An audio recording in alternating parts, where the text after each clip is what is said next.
Hello and welcome back to Historian at Midnight. On the morning of the 25th of March, in the year 1821, in a small stone monastery clinging to a wooded hillside above the town of Kalavrita, in the mountainous heart of the Peloponnese, a 70-year-old bishop named Germanos of Old Patras is said to have climbed to the courtyard of the monastery of Agia Lavra, raised a plain blue and white banner marked with a cross, and sworn before a small gathering of armed men, monks and local notables, an oath that the Greek people would live free or die trying. It is one of the most beloved and most often repainted scenes in the whole of modern Greek memory, reproduced on schoolroom walls and postage stamps and the sides of buildings for 2 centuries afterward, a single, clean, luminous moment that a nation still marks every year with parades and fireworks on that same date. And it is also, by the sober and rather less romantic judgment of most serious historians who have gone back through the actual paper trail of that spring, almost certainly not quite what happened, or at least not happened in quite that tidy, single morning, single banner way the postcards prefer, because the uprising Bishop Germanos supposedly launched with one dramatic gesture on one dramatic morning was, in truth, already smouldering in a dozen villages and mountain passes across the Peloponnese before he ever reached that particular hillside. A slow, scattered, badly coordinated combustion of rumour and ambush and long-nursed grievance that no single banner-raising, however well remembered, could possibly have started all on its own. But the legend endures, and endures for good reason, because it compresses into one clean image a truth that the messier record only confirms from 100 different directions at once, that in the spring of 1821, after very nearly 4 centuries of living inside an empire that called itself the Ottoman state, and that ruled, at its furthest reach, from the gates of Vienna to the deserts of Arabia, the Greek-speaking Orthodox Christian population scattered across the mountains and islands and coastal plains of the southern Balkans rose, almost all at once and almost entirely without any single coordinating hand steering the whole of it, in a rebellion that neither side in that first chaotic spring actually believed the rebels could win. This whole long night belongs to that rebellion, and to the 11 brutal, improbable years it took to turn a scattering of village uprisings into a recognised sovereign European kingdom, because the story this channel is going to walk you through tonight is not, at bottom, a simple story of an oppressed people throwing off a foreign yoke in one clean, triumphant motion, however satisfying that version remains on a national holiday. It is a story of a war fought less as one coherent campaign than as a dozen overlapping ones. Mountain guerrillas and island sea captains and foreign volunteers and rival Greek politicians who spent nearly as much energy fighting one another as they ever spent fighting the Ottoman state itself. A war that saw entire cities emptied by massacre on both sides of the same terrible ledger. A war that a starving, half-forgotten Greek nation very nearly lost outright in its 6th and 7th years, saved in the end less by its own exhausted armies than by the sudden, reluctant and largely self-interested intervention of 3 European great powers who'd spent most of the preceding decade actively suppressing exactly this kind of revolutionary nationalism everywhere else on the continent. It is a story about how an idea incubated for a generation in the coffeehouses and printing presses of a Greek merchant diaspora scattered from Odessa to Vienna to London met the older, harder, more stubborn world of mountain clan chieftains and island ship owners who had never read a word of the political philosophy the idea was built from, and about how that uneasy marriage of Enlightenment nationalism and older, rougher forms of local resistance produced, against very long odds indeed, the first new independent nation-state to be carved permanently out of Ottoman territory in the empire's entire history up to that point, a precedent that would go on over the following century to cost that same empire nearly every other European possession it still held, Before we drift into the rest of this long story together, take a quiet moment to like this video and subscribe, but only if you genuinely enjoy what I do here, because that is the only reason I would ever want you to. Please subscribe to this channel and help us in reaching 1,000 subscribers, a small milestone that would mean a great deal to this little corner of the internet, and a genuinely appreciated way of telling me that these long, unhurried histories are worth the time it takes to make them. If you would like to hear these stories a little earlier than everyone else, this channel's episodes now go up first on Spotify for creators before they arrive anywhere else, and you will find the link waiting for you down in the description if you would like to follow along there. And if you feel like it, leave your location and your local time down in the comments below. It is a small thing, but it helps other restless, sleepless people find their way to this little corner of the internet. And there is something quietly comforting about knowing that somewhere out there, in a different time zone, under a different sky, a stranger is settling into their own bed tonight, listening to this same slow unspooling of history. So get comfortable now. Let your shoulders drop. Let your eyes soften, even if they stay open a while longer yet. Turn the light down if you can, and let yourself sink into the long, unhurried story of how the Greeks rose against the Ottoman Empire, of the massacres and the miracles, and the ordinary human stubbornness that ran through 11 years of war, and of the strange, improvised, foreign-brokered kingdom that finally emerged, blinking and half-formed out of the wreckage of it all. A church, a crescent, and 3.5 centuries that were never quite as settled as either side liked to pretend. To understand why 1821 happened the way it happened, and why it took the particular fractured shape it took, we have to go back considerably further than the spring of that year, back nearly 4 full centuries, to the collapse of the last fragments of the old Byzantine world and the slow, patient, remarkably durable construction of the Ottoman order that replaced it. Constantinople itself, the ancient capital of the Eastern Roman Empire and the spiritual heart of Orthodox Christianity, fell to the armies of the young Ottoman Sultan Mehmed II in the year 1453, after a siege of some 53 days that ended the last direct continuation of the Roman state after very nearly 1,500 years of continuous existence, and the conquest of the rest of the Greek-speaking world followed in the decades that came after, sometimes by outright military conquest, and sometimes by the quieter, more gradual absorption of smaller successor states too weak or too divided to resist for long.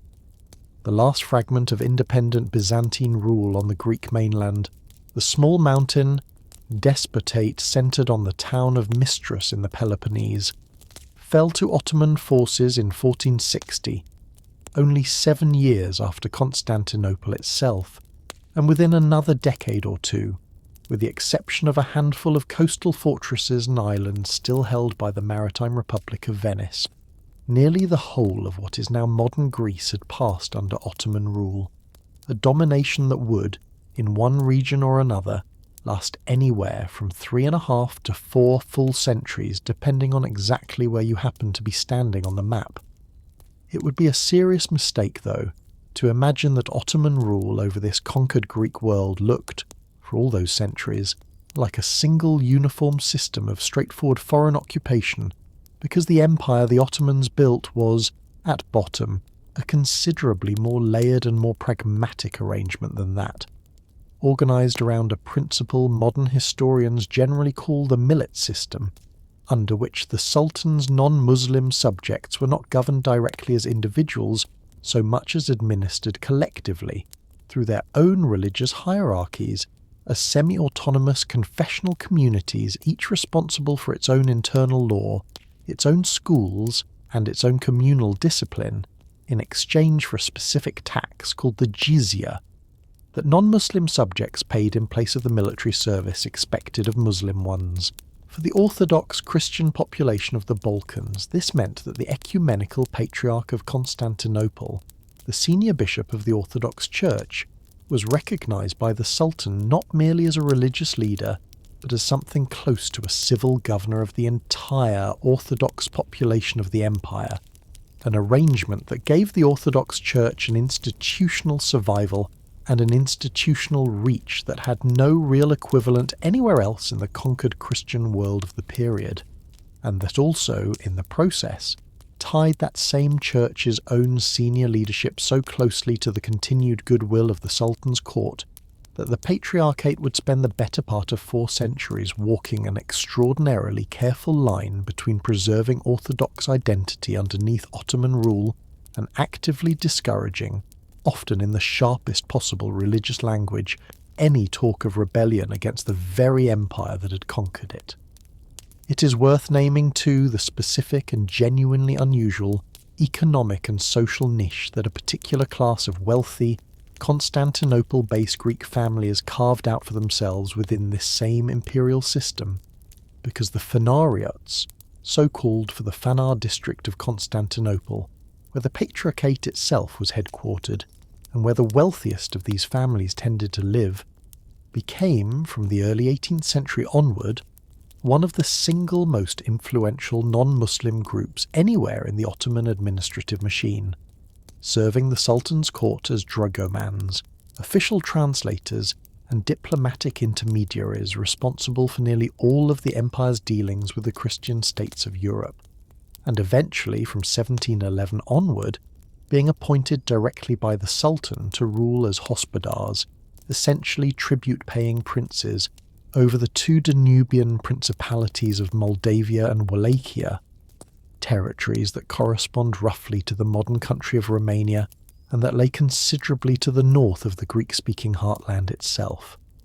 This arrangement produced, across the following century, a genuinely wealthy and genuinely cosmopolitan Greek elite fluent in French and Italian, as well as Greek and Turkish, an elite whose own members moved with real comfort through the courts and salons of Vienna and Paris and St. Petersburg, even while formally serving and formally profiting from the very empire that many of their own descendants would eventually turn to overthrow,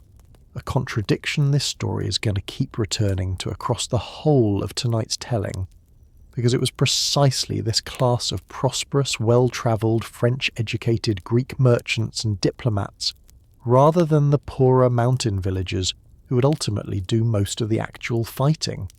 who first began seriously importing the political vocabulary of European nationalism into a Greek world that had, for centuries, organised its own sense of identity considerably more around Orthodox faith than around any modern conception of a Greek nation at all. It is worth naming too that the overwhelming majority of the empire's own Orthodox Greek subjects lived out their own lives a very long way indeed from the wealth and the diplomatic intrigue of the Phanar, in villages and small provincial towns governed, in the day-to-day practical sense that mattered most to ordinary peasants, not by any Ottoman official at all, but by their own local Christian notables, men the Ottoman administration itself recognised and worked through under the title of kokabashes, wealthy landowners and community elders who collected the empire's own taxes on the Sultan's behalf, adjudicated minor local disputes according to a working blend of Ottoman law and older Byzantine custom, and represented their own village or district's interests, such as they were, in whatever dealings with the wider Ottoman provincial government actually proved unavoidable, an arrangement that gave ordinary Greek communities a genuine, if narrow and often self-interested measure of practical self-government, even under a wider imperial structure they had no part whatsoever in choosing. The taxes these same kokabashis collected were real, and were often genuinely burdensome. A poll tax called the harak levied specifically on non-Muslim subjects as the price of their own exemption from military service, alongside a whole further thicket of land taxes, tithes and periodic, extraordinary levies that provincial Ottoman governors imposed with a frequency that varied enormously, and often quite arbitrarily, from one district and one governor to the next. And it is worth naming, honestly, that the actual lived texture of Ottoman rule, across these nearly 4 centuries was considerably less a matter of daily, visible oppression than of this same low, grinding, unevenly distributed weight of taxation and legal disadvantage, a weight ordinary Greek peasants had, by the early 19th century, spent so many generations quietly absorbing into the ordinary rhythm of their own working lives that it took the specific, deliberate work of the diaspora nationalists this story is about to introduce you to, translating an old, familiar grievance into an entirely new political language of rights and nationhood, to turn that same accumulated weight into something a village could actually be persuaded to rise up and fight against. It is worth naming too that the specific administrative and military system through which the Ottoman state had originally extended its own control over these conquered Balkan territories rested in its own classical form on the Timar system, a form of conditional land grant under which Ottoman cavalrymen received the right to collect revenue from a specific parcel of agricultural land in exchange for their own military service to the Sultan, an arrangement that bound the empire's own provincial military class directly to the land it governed in a manner broadly comparable to, though considerably more centrally regulated than, the feudal structures of contemporary Western Europe, and it is worth naming too the empire's own considerably more notorious, and, by the era this story concerns itself with tonight, long since abandoned practice of the devshiam, the periodic levy of Christian boys from Balkan villages who were taken from their own families, converted to Islam, and trained for service either in the elite Janissary infantry corps or in the Sultan's own administrative bureaucracy, a practice that had produced across the 15th, 16th and 17th centuries some of the most powerful Grand Viziers and military commanders in the whole of Ottoman history, drawn from precisely the Balkan Christian populations the empire's own conquests had subjugated, but a practice that had, by the early 18th century, fallen into disuse as the Janissary corps itself transformed into a hereditary, self-perpetuating military caste no longer dependent on fresh conscription from conquered populations, and it is worth naming honestly that ordinary Greek villagers living under Ottoman rule in the decades immediately before 1821 would have had no living memory of the devshirm at all, a genuinely important distinction,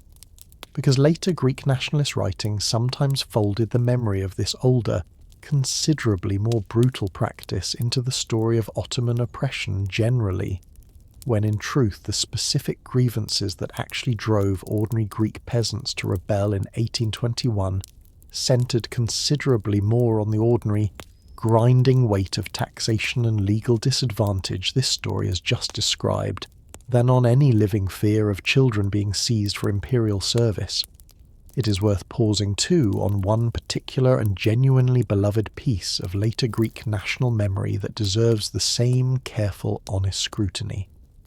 This story is going to apply, later tonight, to Bishop Germanos and his own banner at Agia Lavra, the legend of the Krifoskolio, the hidden school, a story told for generations afterward of Greek children creeping out under cover of darkness to secret, candlelit lessons held inside village churches and monasteries, taught by priests and monks defying an Ottoman ban on Greek education in order to keep the Greek language and Greek literacy alive across the darkest centuries of foreign rule, a story so widely beloved that it was set to a popular folk song still taught in Greek schools today and eventually commemorated in a public monument. Modern historians, working carefully back through the actual surviving Ottoman and ecclesiastical records of this period, have found remarkably little solid evidence that any organised empire-wide ban on Greek language education ever actually existed in the first place, noting instead that ordinary parish schools, monastery schools, and, in the wealthier trading cities, considerably more formal academies operated with real, if uneven and often precarious continuity throughout the whole of the Ottoman period, a correction that has led a considerable number of contemporary Greek historians to treat the hidden school as a later Romantic invention, likely assembled sometime in the 19th century out of a handful of genuine but considerably more localised and considerably more mundane instances of clandestine instruction, rather than as a literal nationwide institution. And it is worth naming honestly that this same pattern, a vivid, emotionally resonant national story that the careful documentary record only partially and only ambiguously supports, is going to recur more than once again before tonight's story is finished. Because a nation builds its own founding memory, this story believes out of exactly this kind of layered material, genuine grievance and genuine courage dressed, in the retelling, in whatever clean and simple garment later generations found it easiest to love. It is worth naming plainly the actual demographic makeup of the population that would spend the following decade fighting and dying across this same landscape, because the Peloponnese on the eve of the uprising was never a purely and uniformly Greek Orthodox territory at all, but a genuinely mixed society in which a substantial Muslim population, some descended from Ottoman Turkish settlers and administrators, and a considerable further number descended from Greek-speaking Christians who had, across the generations, converted to Islam for reasons ranging from genuine faith to straightforward economic and legal advantage, made up, by most careful modern estimates, somewhere in the range of 15 to 20% of the peninsula's own total population, concentrated heavily in the region's fortified towns rather than scattered evenly across the countryside, alongside smaller but long-established Jewish communities in several of the same towns. And it is worth naming, honestly, that this same mixed demographic reality is precisely what made the war that followed so catastrophically vulnerable, on both sides, to exactly the kind of indiscriminate communal violence this story is going to walk you through tonight. Because a war fought along a genuinely intermixed religious and ethnic fault line, rather than between two cleanly separated populations occupying entirely distinct territories, offered both sides a target for reprisal that was never more than a short walk or a short siege away. Down in the mountains and the more remote provinces of the Greek-speaking world, meanwhile, a considerably rougher and considerably older tradition of local resistance had never entirely died out across these same 4 centuries. A tradition built around two related but distinct figures who had both come to matter enormously to the actual fighting of 1821, the Klefts and the Armatoloi. The Klefts, a word that shares its root with the ordinary Greek word for thief, were bands of armed men, drawn overwhelmingly from the poorer mountain communities of the Peloponnese and central Greece, who lived largely outside the reach of ordinary Ottoman administration, supporting themselves through banditry, cattle raiding, and, when the opportunity arose, outright ambush of Ottoman tax collectors and travellers moving through the mountain passes they controlled, a way of life that Ottoman authorities regarded as straightforward criminality, and that the Greek peasantry of these same regions, across generations of oral song and folk memory, came instead to romanticize as a kind of stubborn, unbroken resistance to foreign rule. The Armatoloi, in an arrangement that reveals a great deal about how genuinely pragmatic and genuinely improvised Ottoman provincial administration actually was in practice, were Christian militia bands that local Ottoman governors formally deputized and formally armed, specifically to police and suppress the Klefts operating in their own districts, an arrangement that inevitably blurred, over the generations, into something considerably murkier than a clean division between loyal militia and outlaw bandit, because the same men, and often the very same families, moved back and forth between Armatolos service and Kleftic banditry, depending on which side of that particular line happened to offer better pay, better protection, or a better grievance to nurse at any given moment, producing, by the early 19th century, a scattered network of mountain clans across the Peloponnese, Roumeli and Epirus, who possessed real, hard-won military experience, real familiarity with irregular guerrilla warfare in genuinely difficult terrain, and crucially, almost no experience whatsoever with the kind of centralized political organization that any serious national war effort was eventually going to require of them, the seed of an idea carried home from Paris in a diaspora merchant's own coat pocket. It is worth naming plainly the specific intellectual current that began across the final third of the 18th century to transform this older, more fragmented tradition of local mountain resistance into something considerably closer to a coherent national political project, because the same Greek merchant diaspora this story has already introduced to you tonight, scattered by this point across trading colonies in Odessa, Vienna, Venice, Trieste, Marseille, and a dozen other European commercial cities, found itself, through the ordinary business of trade and travel, directly exposed to the political vocabulary of the European Enlightenment, and, before long, to the even more electrifying example of the French Revolution itself, a vocabulary of natural rights, popular sovereignty, and national self-determination that a small but genuinely influential circle of Greek diaspora scholars began actively translating, both literally and intellectually, back into a specifically Greek context. The single most important figure in this specific intellectual project was a Greek physician and classical scholar named Adamantios Korais, who spent the greater part of his own long adult life living in Paris, where he supported himself as a scholarly editor of ancient Greek texts, while producing, alongside that scholarly work, a steady and increasingly influential stream of essays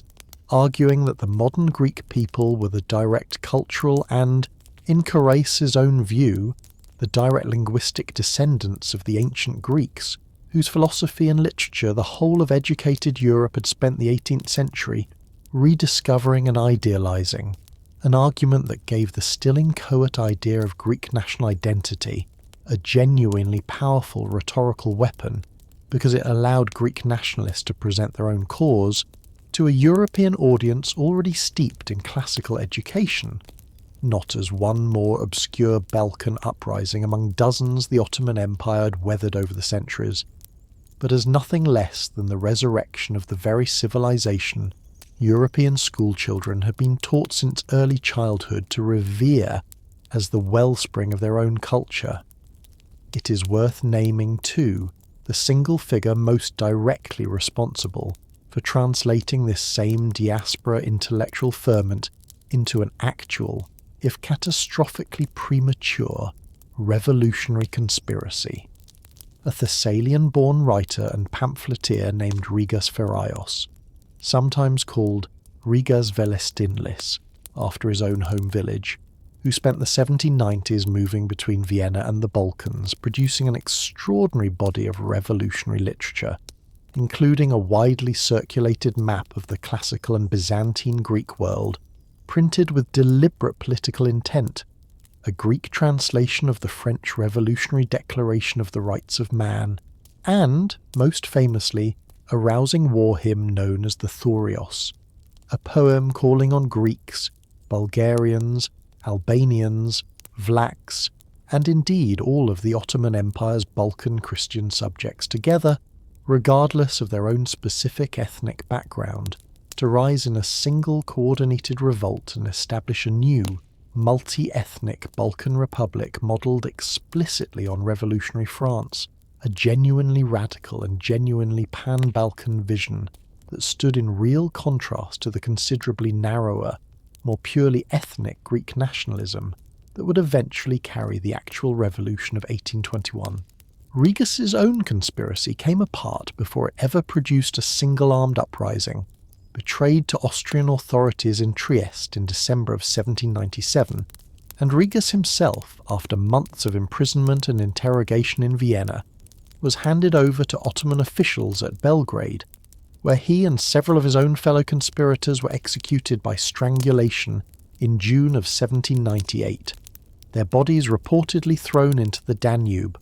a brutal end that nonetheless transformed Rigas almost immediately into the single most potent martyr symbol the Greek revolutionary cause would produce before the actual revolution itself began, a man remembered less for what he actually accomplished, which was very little in purely operational terms than for the defiant, unbroken conviction several later accounts attribute to him, even in his final hours, that the seed he had sown would, sooner or later, bear fruit, whether he himself lived to see the harvest or not. It is worth naming, too, a considerably more immediate and considerably more encouraging precedent than these failed and premature earlier revolts, because in the very same years that would soon see 3 obscure merchants begin organising in Odessa a separate Balkan Christian population, the Serbs had already fought and largely won a broadly comparable struggle against exactly the same imperial authority, rising first in 1804 under the leadership of George Petrovich, known widely as Karageorge, Black George, in a rebellion that was eventually crushed by a major Ottoman counter-offensive in 1813, and rising again only 2 years later, in 1815, under a second leader, Miloš Obrenović, in a second and considerably more successful uprising that secured, by 1817, a genuine, internationally recognised measure of autonomous Serbian self-government under continued nominal Ottoman sovereignty, the first such concession the Ottoman state had granted any of its own rebellious Balkan Christian subjects in living memory. It is worth naming plainly exactly how directly this recent Serbian example shaped the calculations of the secret society about to be founded in this same intellectual climate, because its own recruiters would go on to reference the Serbian precedent explicitly and repeatedly in their own correspondence and recruitment appeals, holding it up as living, recent proof that a sustained popular uprising against Ottoman authority, however costly, was no longer the purely hopeless, purely suicidal gesture the failed revolts of the 1770s and 1790s had appeared to be, a genuinely important psychological shift that helps explain why a considerably larger and considerably more confident wave of Greek recruitment would prove possible by the late 1810s than had ever been possible in Rigas Faraios' own more isolated and more quickly betrayed conspiracy 2 decades earlier, even though, as this story will shortly show you, the actual course of the Greek uprising, once it began, would prove considerably bloodier, considerably more prolonged, and considerably less quickly resolved than the Serbian example its own recruiters had used to sell it. A secret society built by 3 merchants who could not, at first, even convince a single famous man to lead it. It is worth pausing on the specific organisation that finally succeeded, some 16 years after Rigas' own execution, in doing what Rigas himself had failed to do, because the Filiki Eteria, the friendly society founded in the Black Sea port city of Odessa in September of 1814 by 3 modest and largely unremarkable Greek merchants, Nikolaos Skoufas, Emanuel Xanthos, and Athanasios Tsakalov, none of them wealthy or prominent enough on their own to command any particular authority within the wider Greek diaspora, would go on to become the single most important organisational vehicle for actually turning the abstract nationalist ferment Korais and Rigas had helped generate into a working, if genuinely fragile, conspiratorial network capable of coordinating an armed uprising across an enormous and widely scattered geographic area. The society the 3 founders built borrowed heavily, in its own internal structure, from the secret ritual, the graduated membership levels, and the elaborate oaths of Freemasonry, a fraternal organisational model that had spread widely through the same diaspora merchant communities the Filiki Eteria itself drew its earliest members from, and it built its own membership over the following 6 years through a patient cell-based recruitment strategy that relied heavily on existing networks of trade, family and church, spreading from Odessa into the Danubian principalities, into the Ionian Islands, into Constantinople itself, and eventually into the Greek mainland proper, recruiting merchants, priests, kleptic captains, and a considerable number of ordinary school teachers along the way, while remaining throughout this entire period of expansion genuinely obsessed with secrecy, communicating through coded correspondence, and revealing the society's own ultimate revolutionary purpose only to members who had already been admitted to its higher internal ranks. It is worth naming plainly the genuinely awkward problem the society's own leadership confronted once its membership had grown large enough to seriously contemplate an actual uprising, because a secret revolutionary society built almost entirely from merchants, priests and provincial notables lacked, by its own founders' clear-eyed assessment, the kind of prestigious, internationally credible figurehead any serious revolt against an empire as large as the Ottoman state was going to need if it hoped to attract foreign sympathy, and quite possibly foreign material support, once the fighting actually began and the society's leadership spent the years around 1818 and 1819 quietly approaching exactly this kind of prestigious figure, most notably Ioannis Kapodistrias, an ethnic Greek statesman from the Ionian island of Corfu who had, by this point in his own remarkable career, risen to serve as joint foreign minister of the Russian Empire itself, a position of real influence at the very court of the one European power, Orthodox Russia, that Greek nationalists most hoped might eventually intervene on their own behalf. Kapodistrias, whatever his own private sympathies for the Greek national cause may genuinely have been, declined the society's overtures, judging correctly that any premature or poorly organised uprising was considerably more likely to bring catastrophe down on the Greek population than genuine liberation. And it was only after this considerable disappointment that the society's leadership turned instead to a rather less obviously qualified but considerably more willing candidate, a young Phanariot nobleman and serving Russian army general named Alexander Ypsilantis, the son of a former hospodar of Wallachia, a man who had lost his own right arm fighting for Russia against Napoleon at the Battle of Dresden, and who accepted, in the spring of 1820, the Society's invitation to become its general commissioner, and, in effect, the nominal supreme leader of a revolution that had not yet actually begun.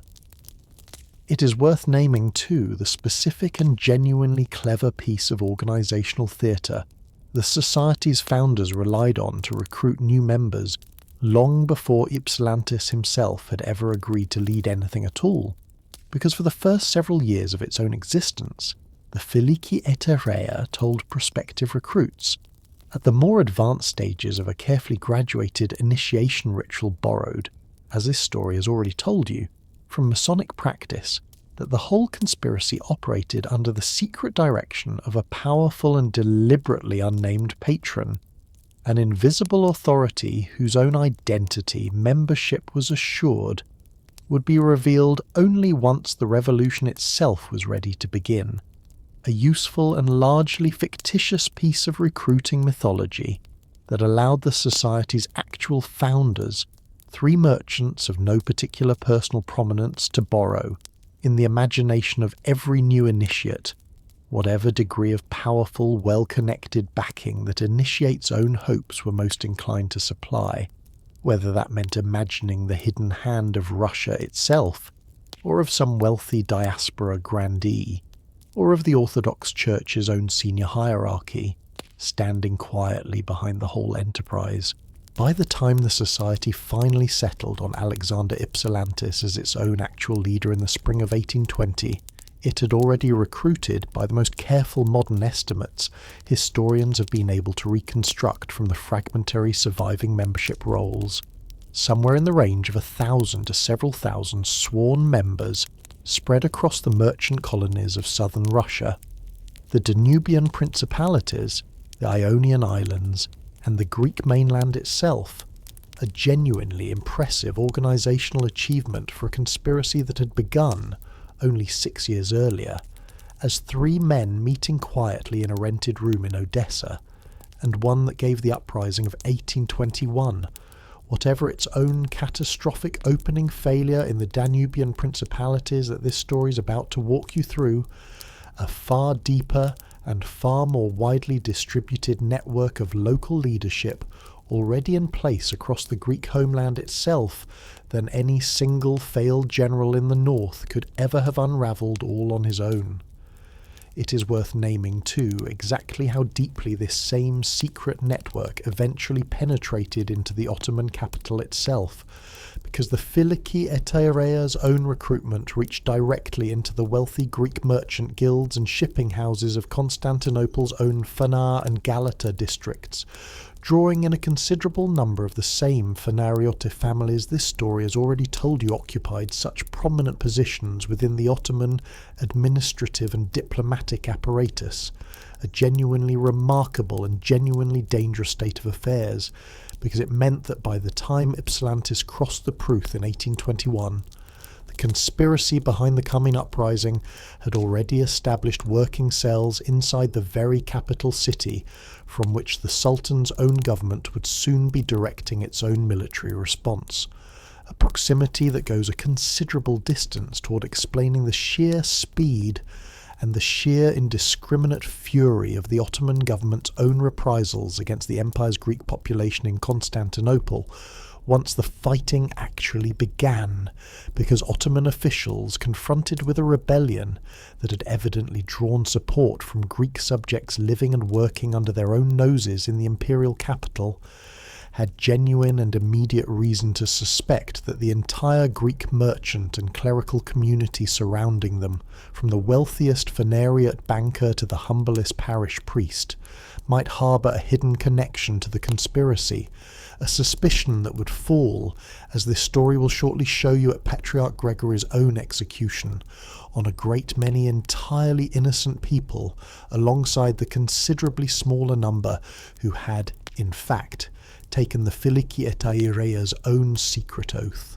an empty seat at the Sultan's own table, and a rebellious Albanian governor who unknowingly cleared the way. Before this story follows Alexander Ypsilantis across the Pruth River and into the opening act of open rebellion, it is worth naming one final piece of background context that mattered enormously to the specific timing of everything that followed,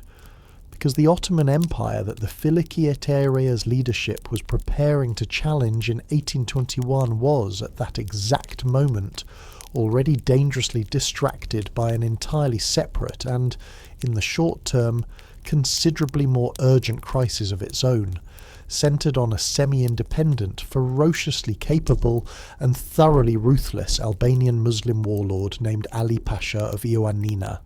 Ali Pasha had spent the preceding 3 decades carving out, from his own capital at Ioannina in the region of Epirus, a personal fiefdom of extraordinary size and extraordinary practical independence from Constantinople, ruling over a territory that at its height stretched across much of western Greece and Albania, maintaining his own private army, conducting his own foreign diplomacy with European powers including Napoleonic France and Britain, and paying the Sultan only the barest, most nominal tribute and obedience the ageing warlord judged necessary to avoid direct confrontation. And Sultan Mahmud II, a genuinely capable and genuinely reform-minded ruler who had, since taking the throne in 1808, grown increasingly determined to reassert direct central authority over exactly this kind of overmighty provincial governor, finally moved against Ali Pasha in the summer of 1820, dispatching a substantial Ottoman army to besiege the old warlord in his own mountain stronghold. It is worth naming, too, the genuinely significant strategic consequence this single campaign against Ali Pasha produced for the timing of the Greek uprising that followed only months later, because the Ottoman military resources tied down besieging Ioannina throughout the winter of 1820 and into 1821. Resources that included a considerable number of the same irregular Albanian and Balkan Muslim forces that the Sultan's government would ordinarily have relied on to suppress any new outbreak of unrest elsewhere in the region, left the central government's own capacity to respond quickly and decisively to a fresh crisis in the Peloponnese or the Danubian principalities, considerably more limited than it would otherwise have been. A genuine stroke of fortunate timing for the Filiki Eteria's own conspirators. Whatever the underlying coincidence owed nothing whatsoever to the society's own planning and Ali Pasha's own final, gruesome end, besieged for months in a monastery on an island in the middle of Lake Pamvotis, finally killed and beheaded by Ottoman forces in late January of 1822, his own severed head carried in state to Constantinople and displayed publicly outside the Sultan's palace, would only remove this particular distraction from the empire's own strategic calculations after the Greek revolt had already spread far too widely to be easily contained by any force the Sultan could now redirect toward it. A general with one arm and no army crosses a river he had no real business crossing at all. It is worth pausing at last on the specific and, in the event, genuinely disastrous opening act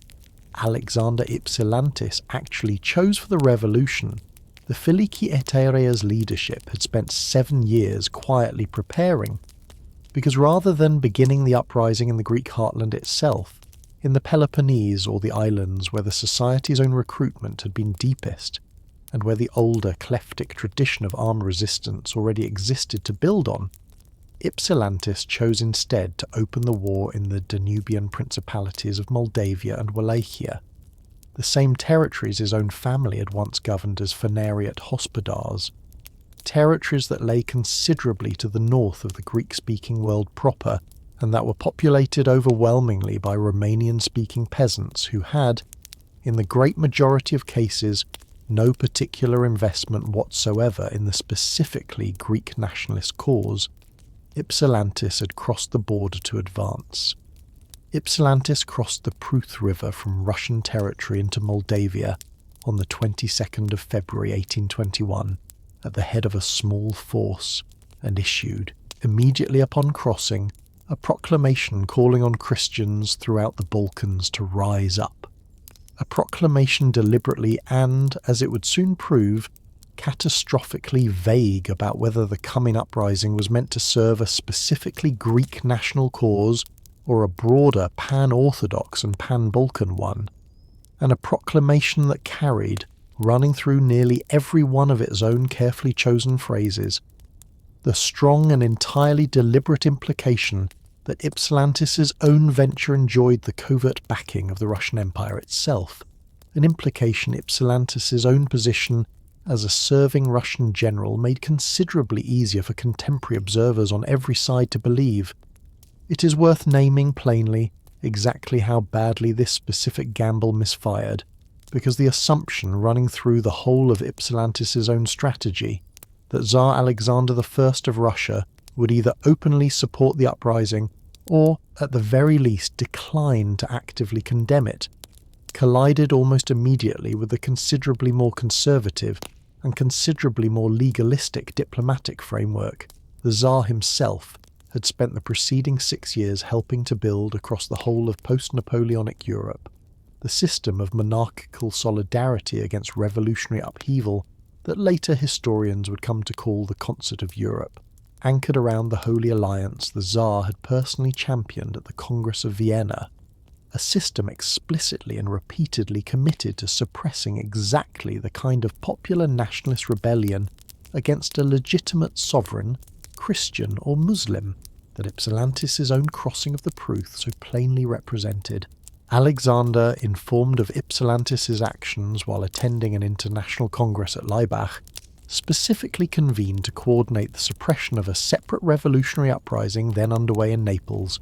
reacted with genuine fury rather than the covert sympathy Ypsilantis had gambled everything on, publicly disavowing the whole venture within weeks, stripping Ypsilantis of his own Russian military rank, and forbidding Russian subjects from offering the rebellion any further assistance, a diplomatic abandonment that left Ypsilantis's own small and increasingly isolated force stranded deep inside Ottoman territory with no meaningful foreign backing at all,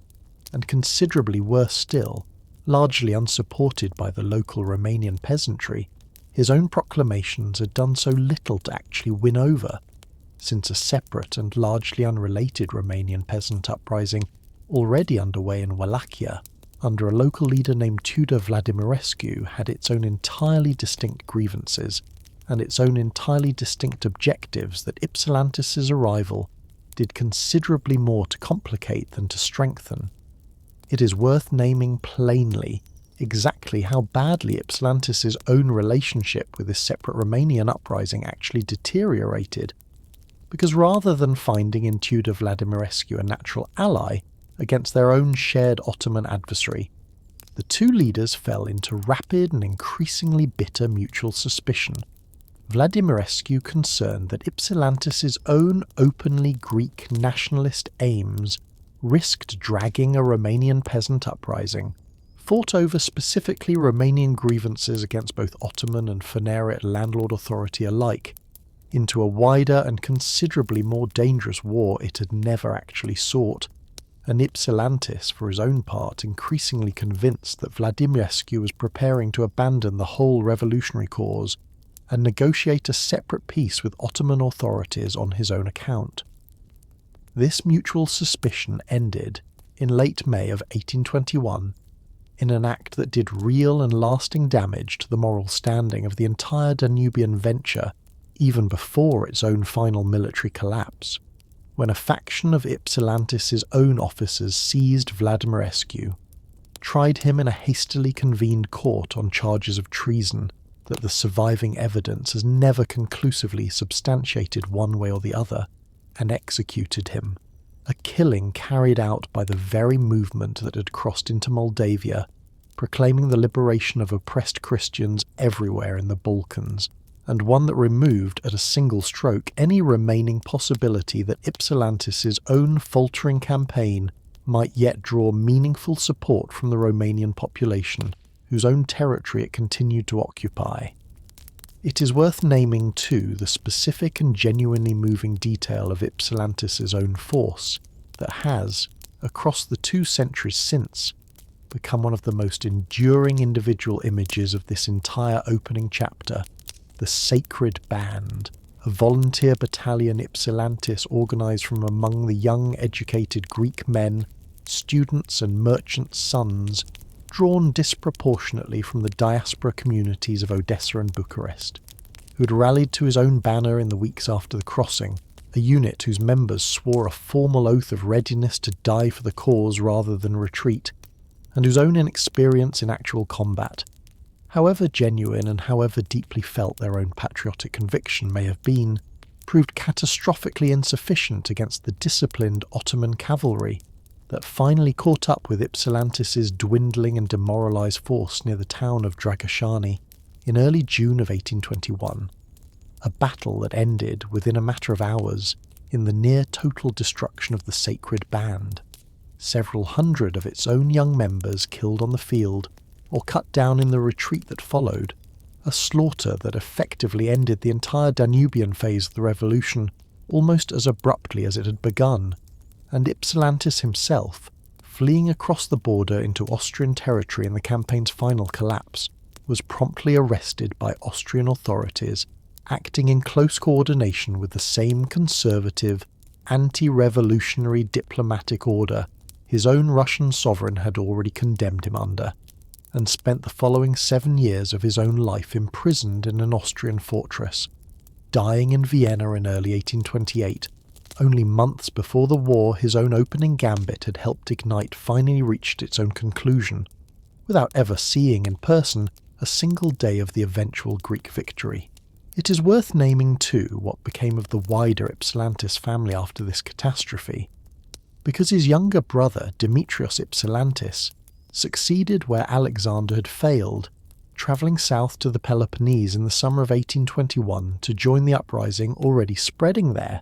and serving, across the following decade, as one of the revolution's more capable and more consistently loyal military and political leaders, present at a considerable number of the war's own major engagements and eventually representing the revolutionary government in several of its own diplomatic dealings with the great powers in the war's final years. A genuinely useful corrective to keep in mind alongside the story this account has already told you of his own elder brother's premature and badly misjudged opening gambit. Because it is worth remembering that the same family whose own name first entered this story attached to catastrophe at Dragashani also produced in Demetrios one of the more steady and more genuinely competent figures the revolution's own second half actually depended on. Meanwhile, in the mountains of the south, a rebellion that no single failed general could actually stop. It is worth naming plainly the genuinely fortunate strategic accident that saved the wider Greek revolutionary cause from sharing the same fate as Ypsilantis' own doomed venture in the north. Because even as the Danubian uprising was collapsing toward its own catastrophic end at Dragashani, an entirely separate and considerably more organically rooted uprising had already begun spreading, almost simultaneously and largely independently of Ypsilantis' own failed campaign, across the mountains, coastal towns and offshore islands of the Peloponnese and central Greece, a rebellion that drew its own strength not from any single dramatic proclamation or any single charismatic commander's own personal authority, but from the accumulated, decentralized network of local Filiki Eteria cells, kleptic mountain captains, island ship-owning families, and orthodox clergy that the society's own patient recruitment across the preceding half-decade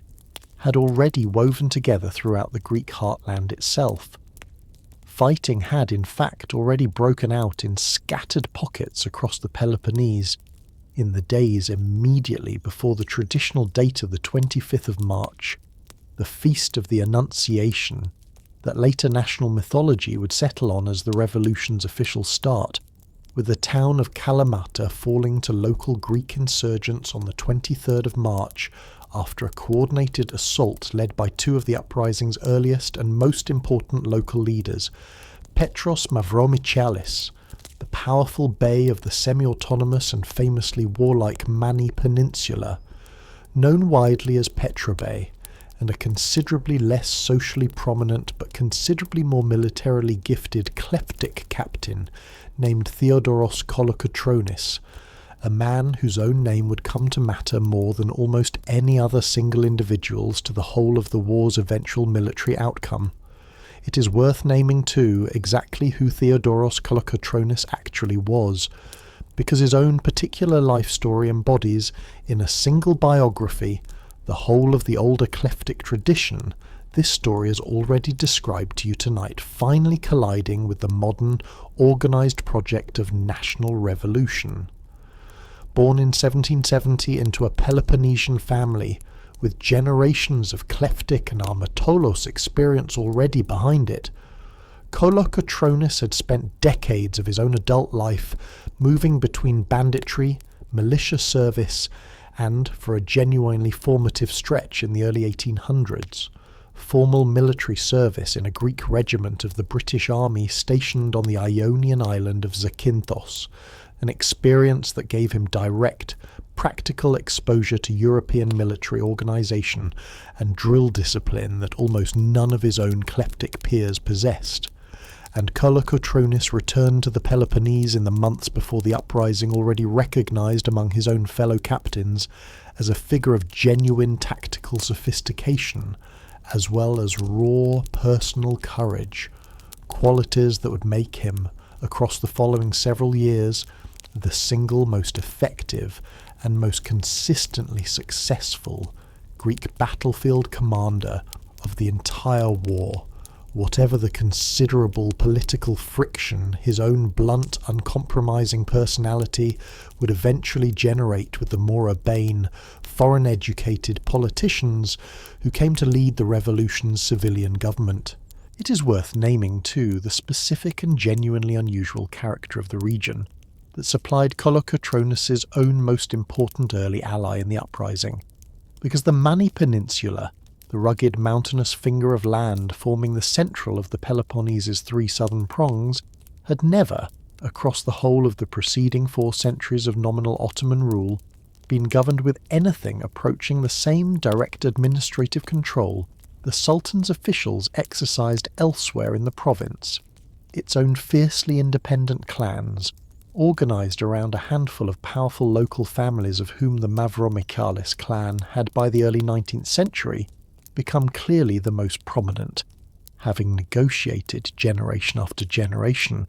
an arrangement under which the Maniots paid a nominal, collectively assessed tribute to Ottoman authority in exchange for being left almost entirely alone to govern their own internal affairs, feud with one another, and maintain the kind of standing clan-based military tradition that made the whole region, by 1821, one of the single most heavily armed and most militarily self-sufficient corners of the entire Greek world. Petrobey Mavromichalis, the Bey, or elected paramount chieftain, of this same fiercely proud and fiercely factional region, brought to the opening weeks of the uprising not merely his own personal leadership, but the ready-made military infrastructure of an entire semi-autonomous warrior society that had in effect never fully stopped preparing for exactly this kind of conflict. And it is worth naming briefly that the Mani was not entirely alone in this particular status, because the mountain region of Soli in Epirus and the remote highland districts of Sfakia on the island of Crete had, across these same centuries, carved out broadly comparable pockets of practical self-rule, scattered proof, well before 1821, that direct Ottoman authority over the Greek-speaking world had always been considerably more porous and considerably more unevenly enforced across difficult terrain than any map drawn in Constantinople itself ever quite managed to show. It is worth naming too the specific terrain that gave this particular uprising a genuine strategic advantage. No equivalent revolt in the flatter regions of the Ottoman Balkans had ever quite enjoyed, because the Peloponnese is, in the plainest geographic terms, an extraordinarily mountainous peninsula, its own interior dominated by the steep, difficult ranges of Arcadia and Tagetus, terrain that made rapid, large-scale movement of conventional Ottoman cavalry and artillery genuinely difficult even in the best of circumstances, and that offered the kind of easily defended mountain pass and easily provisioned highland redoubt that the kleptic tradition this story has already described to you had spent generations learning to exploit, a landscape considerably more forgiving to a lightly armed, highly mobile, irregular insurgency than to the kind of centralised garrison-based provincial administration the Ottoman state had built to govern it. And it is worth naming honestly that this same terrain advantage explains a great deal about why the Peloponnesian uprising managed to establish and hold effective control of the countryside so quickly in 1821, even as it also explains why neither side, for years afterward, ever quite managed to translate battlefield success in this same terrain into the kind of clean, decisive, war-ending victory that flatter ground might more readily have produced. It is worth naming, too, exactly why the Ottoman government's own conventional military forces struggled across these opening years of the war to suppress a rebellion fought overwhelmingly by irregular mountain fighters with no formal military training at all, because the Ottoman army Sultan Mahmud II inherited at the start of his own reign remained in its own core structure, built around the same Janissary infantry corps this story has already told you had, by the early 19th century,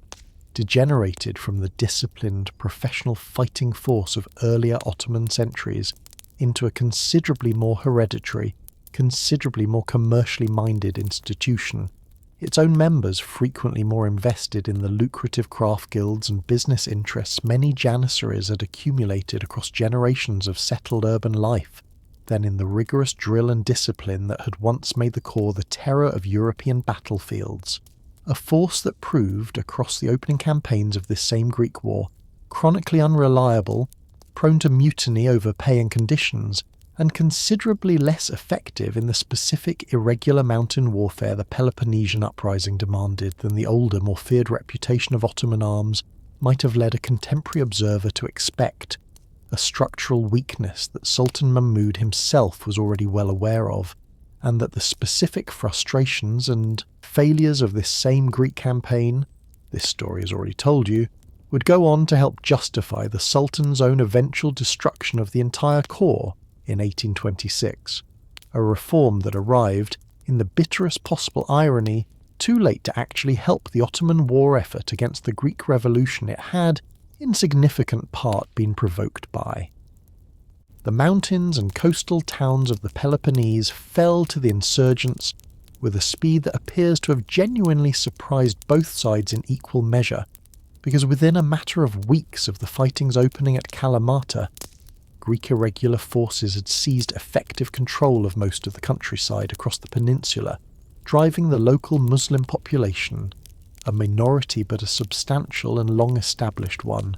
concentrated overwhelmingly in the region's fortified towns into a handful of besieged strongholds, most importantly the Ottoman provincial capital of Tripolitsa,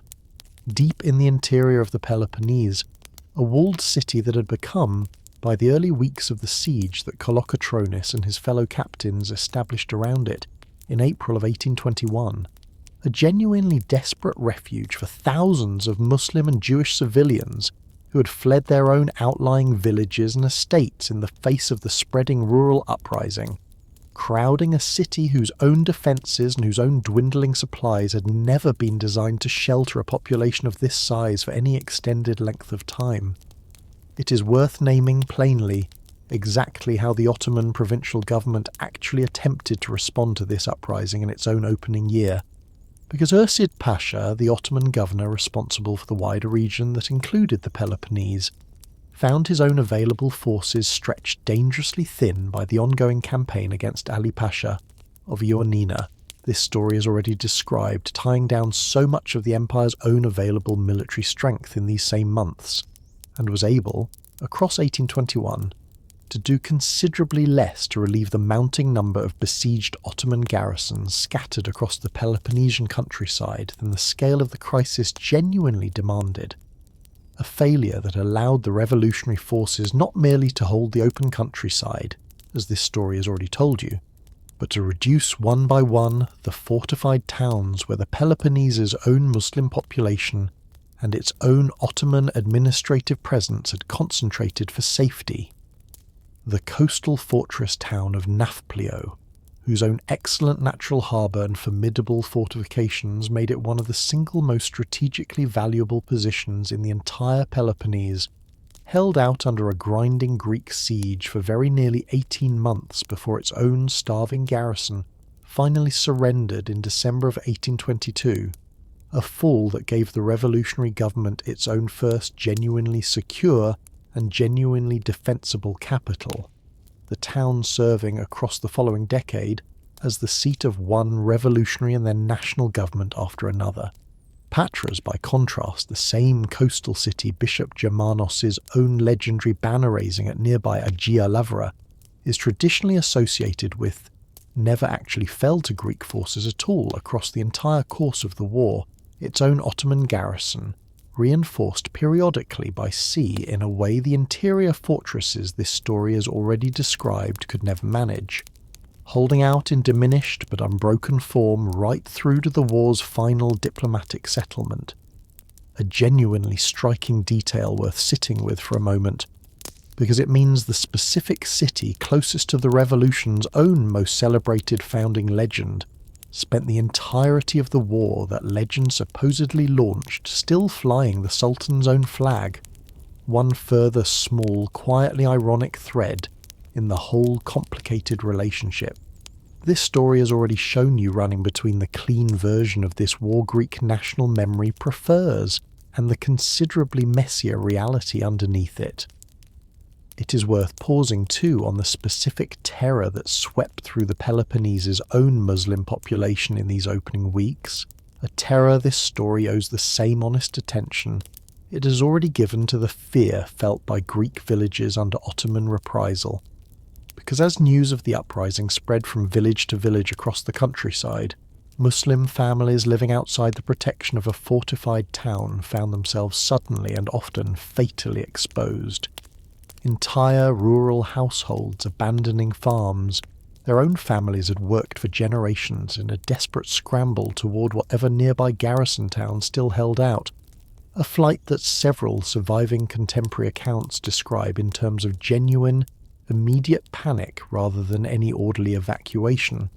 Families arriving at the gates of towns like Tripolitsa with nothing beyond what they could carry, and it is worth naming, honestly, that a considerable number of these same rural Muslim families never actually reached safety at all, killed in the countryside itself by local Greek insurgents before they could complete the journey.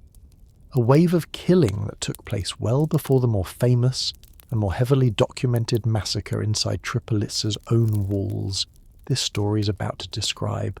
and one that receives, in the great majority of surviving Greek nationalist accounts of this same spring, considerably less attention than the later fall of the city itself. A pattern of selective memory this story has tried, honestly, not to repeat. A city that fell, and a massacre this story is not going to soften for you any more than it would soften one committed by the other side. It is worth naming, honestly and without euphemism, exactly what happened when Tripolitsa finally fell to the besieging Greek forces on the 23rd of September, 1821, after roughly 5 months of siege had already reduced the city's own defenders and its own sheltering civilian population to a state of genuine starvation and genuine desperation, because when Kolokotronis' own forces, alongside several thousand other Greek irregulars drawn from across the wider Peloponnesian uprising, finally breached the city's defences, the fall of Tripolitsa was followed by several days of killing, looting, and, by a number of surviving contemporary accounts, including those of European observers present in or near the city at the time, outright massacre, in which a very substantial number of the Muslim and Jewish civilians trapped inside the city's walls, men, women and children alike, were killed,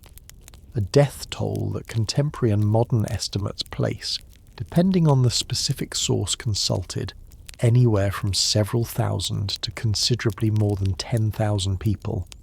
a range wide enough and a subject sensitive enough on both sides of the modern Greek and Turkish historical memory of this war that no single confident figure can honestly be offered here tonight, and it is worth naming plainly that Kolokotronis himself, whatever direct command authority he held over the besieging force as a whole, appears to have made only a limited and largely unsuccessful effort to actually restrain the killing once the city's own defences had given way, a failure several modern historians attribute less to any personal bloodthirstiness on Kolokotronis' own part than to the practical impossibility of controlling several thousand armed, poorly disciplined, irregular fighters, many of them drawn from villages that had themselves already suffered Ottoman reprisal killings in the opening weeks of the uprising, once the specific restraining discipline of a formal siege had finally broken down into the considerably less controllable chaos of a city actually being sacked. It is worth naming, too, the specific and genuinely wrenching conditions that had already reduced Tripolitsa's own population to desperation well before the final assault,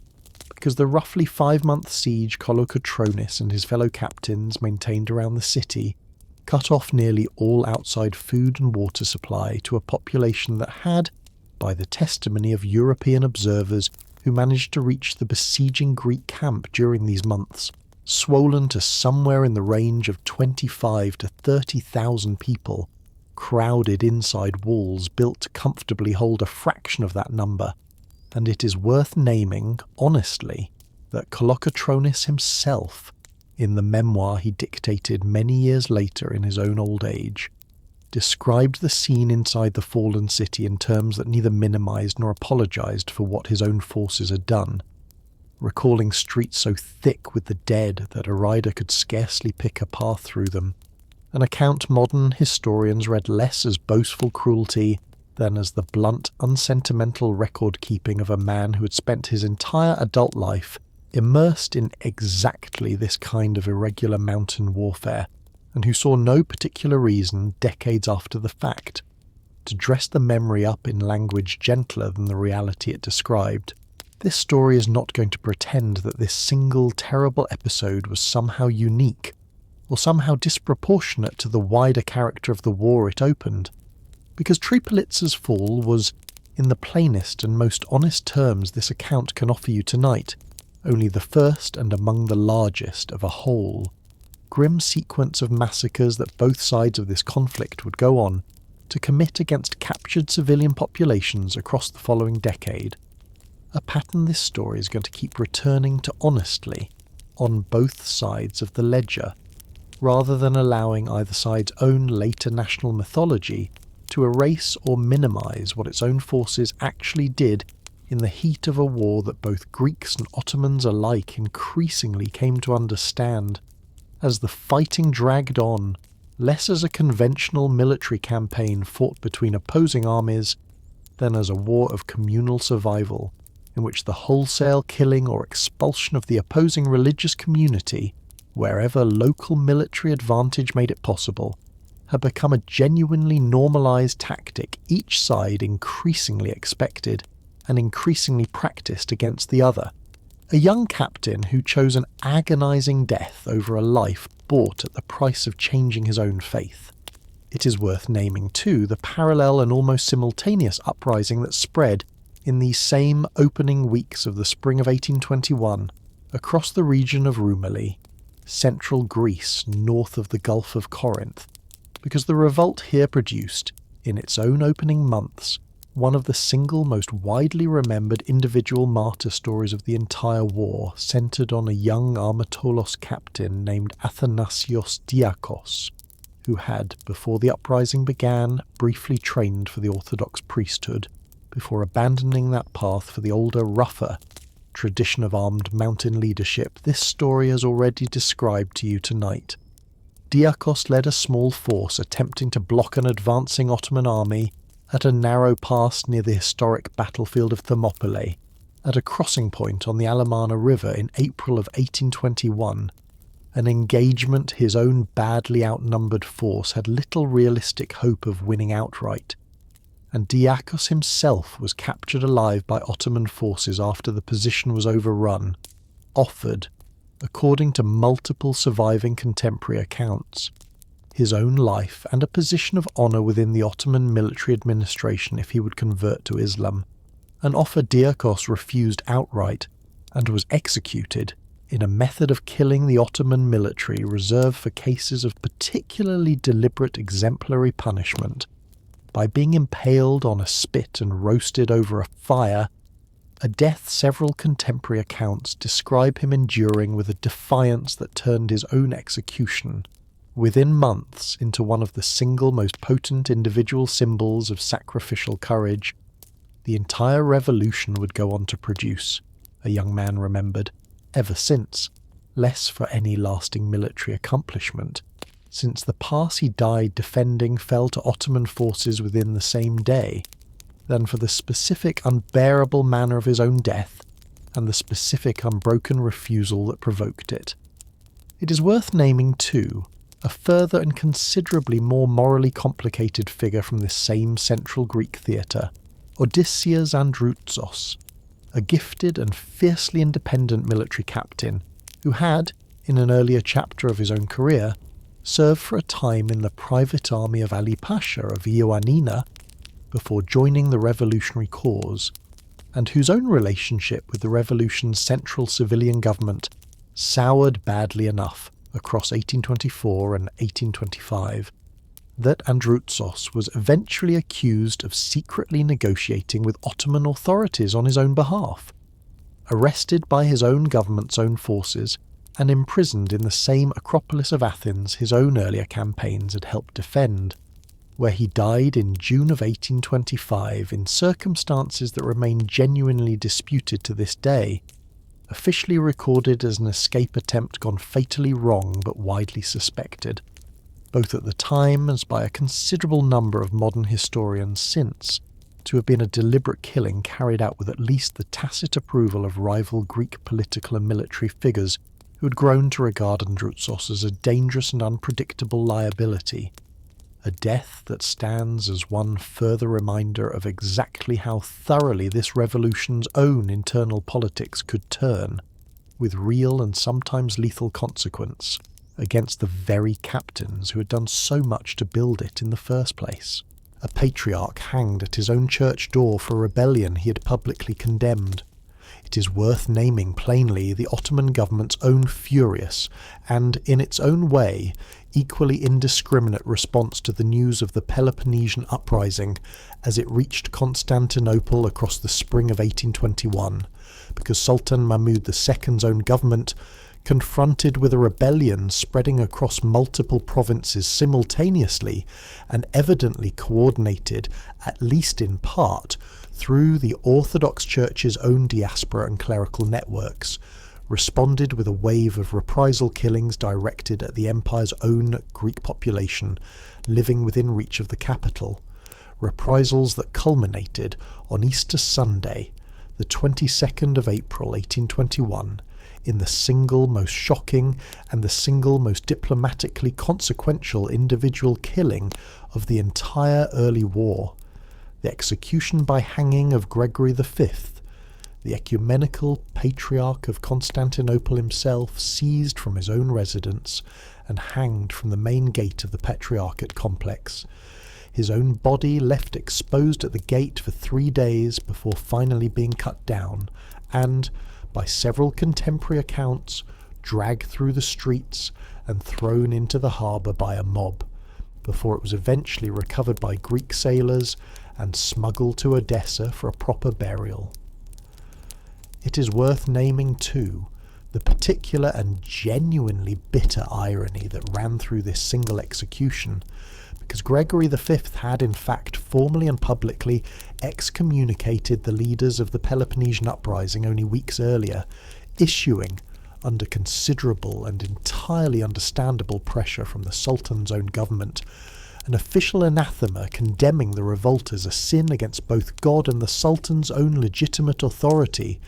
precisely the kind of careful, self-preserving accommodation the Orthodox hierarchy had spent nearly 4 centuries perfecting as the price of its own institutional survival under Ottoman rule,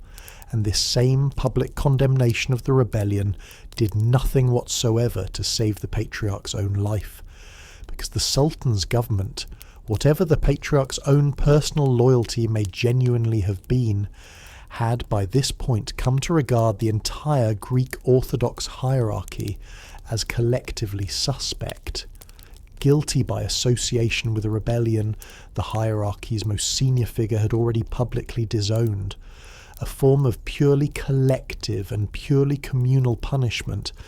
that would recur again and again across the following years on both sides of this war, and one that sent an unmistakable message to Orthodox Christian communities across the whole of the empire that formal loyalty to the Sultan's throne, however sincerely offered, would provide no reliable protection at all once a wider communal uprising had begun. It is worth naming honestly how genuinely conflicted and how genuinely uneven the Orthodox Church's own institutional stance toward the revolution remained across the whole of this long war, because the same senior hierarchy that had, at the Sultan's own considerable pressure, formally excommunicated the rebellion's leaders in the spring of 1821, and that had now lost its own patriarch to exactly the kind of collective Ottoman reprisal this story has just described, never entirely reconciled itself at its most senior Constantinople level to open support for a rebellion its own most senior clergyman had died, in effect disowning, even as parish priests and monastery communities across the actual fighting fronts of the Peloponnese and central Greece threw themselves into the revolutionary cause with a fervour the cautious patriarchate itself could never safely match. Monasteries across the war zone serving throughout the conflict as informal hospitals, supply depots, and, on more than one occasion, as fortified strongpoints in their own right, their own thick stone walls and their own remote mountain locations, making them nearly as useful for irregular military purposes as they were for the religious observance they had originally been built to serve, and a considerable number of individual monks and parish priests took up arms directly alongside the Klephtic captains. This story has already introduced you to, a blending of the clerical and the military vocation that struck contemporary European observers, raised on a considerably more rigid separation between church and battlefield in their own home countries, as one of the more genuinely distinctive features of the whole Greek Revolutionary War. An Ottoman army of extraordinary size marches confidently into the Peloponnese and marches out again in ruins. It is worth naming, plainly, the single greatest conventional Greek military victory of the entire war's opening years, because in the summer of 1822, only weeks after the Patriarch's own execution had already darkened the mood of the whole conflict, the Ottoman government dispatched a large and, on paper, thoroughly formidable army into the Peloponnese under the command of Mahmud Dramali Pasha, a force numbering, by most contemporary estimates, somewhere in the range of 20 to 30,000 men, intended to finally and decisively crush the Peloponnesian uprising in a single overwhelming campaign. And Dramali's army advanced deep into the peninsula with real early success, relieving the beleaguered Ottoman garrison still holding out at the fortress of Corinth, and pushing as far as Argos before the campaign's own logistics, strained by a countryside Greek forces had already deliberately stripped of food and forage, in a scorched earth tactic considerably older than the one this story will shortly show you. Ibrahim Pasha would later employ against the Greeks themselves, began to falter badly. Theodoros Kolokotronis, watching Dramali's own overextended and increasingly hungry army from the surrounding highlands, recognised the opportunity this faltering advance presented, and as Dramali's forces began a difficult retreat back toward the coast in late July and early August of 1822, Kolokotronis positioned his own irregular forces to block and harass the retreating column at the narrow mountain passes of Dervenakia, a stretch of genuinely treacherous defiled terrain that trapped Dramali's own considerably larger but now exhausted and demoralised army in a killing ground. Its own numerical advantage could do almost nothing to offset. An engagement fought across the last days of July and the first days of August 1822 that ended in one of the single most lopsided Greek victories of the entire war. Several thousand Ottoman soldiers killed in the fighting and the retreat that followed, against comparatively minimal Greek losses, a rout severe enough that Dramali's own once formidable army effectively ceased to exist as a coherent fighting force, Dramali himself dying,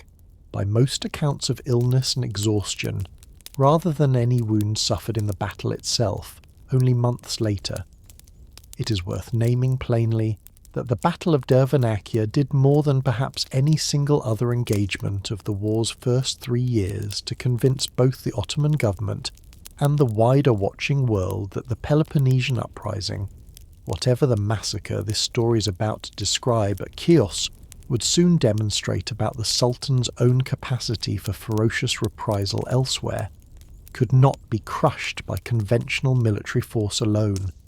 A lesson that would hold true, in fact, for the following 3 years, right up until Ibrahim Pasha's own considerably more modern and considerably more carefully supplied Egyptian army finally arrived to test it properly.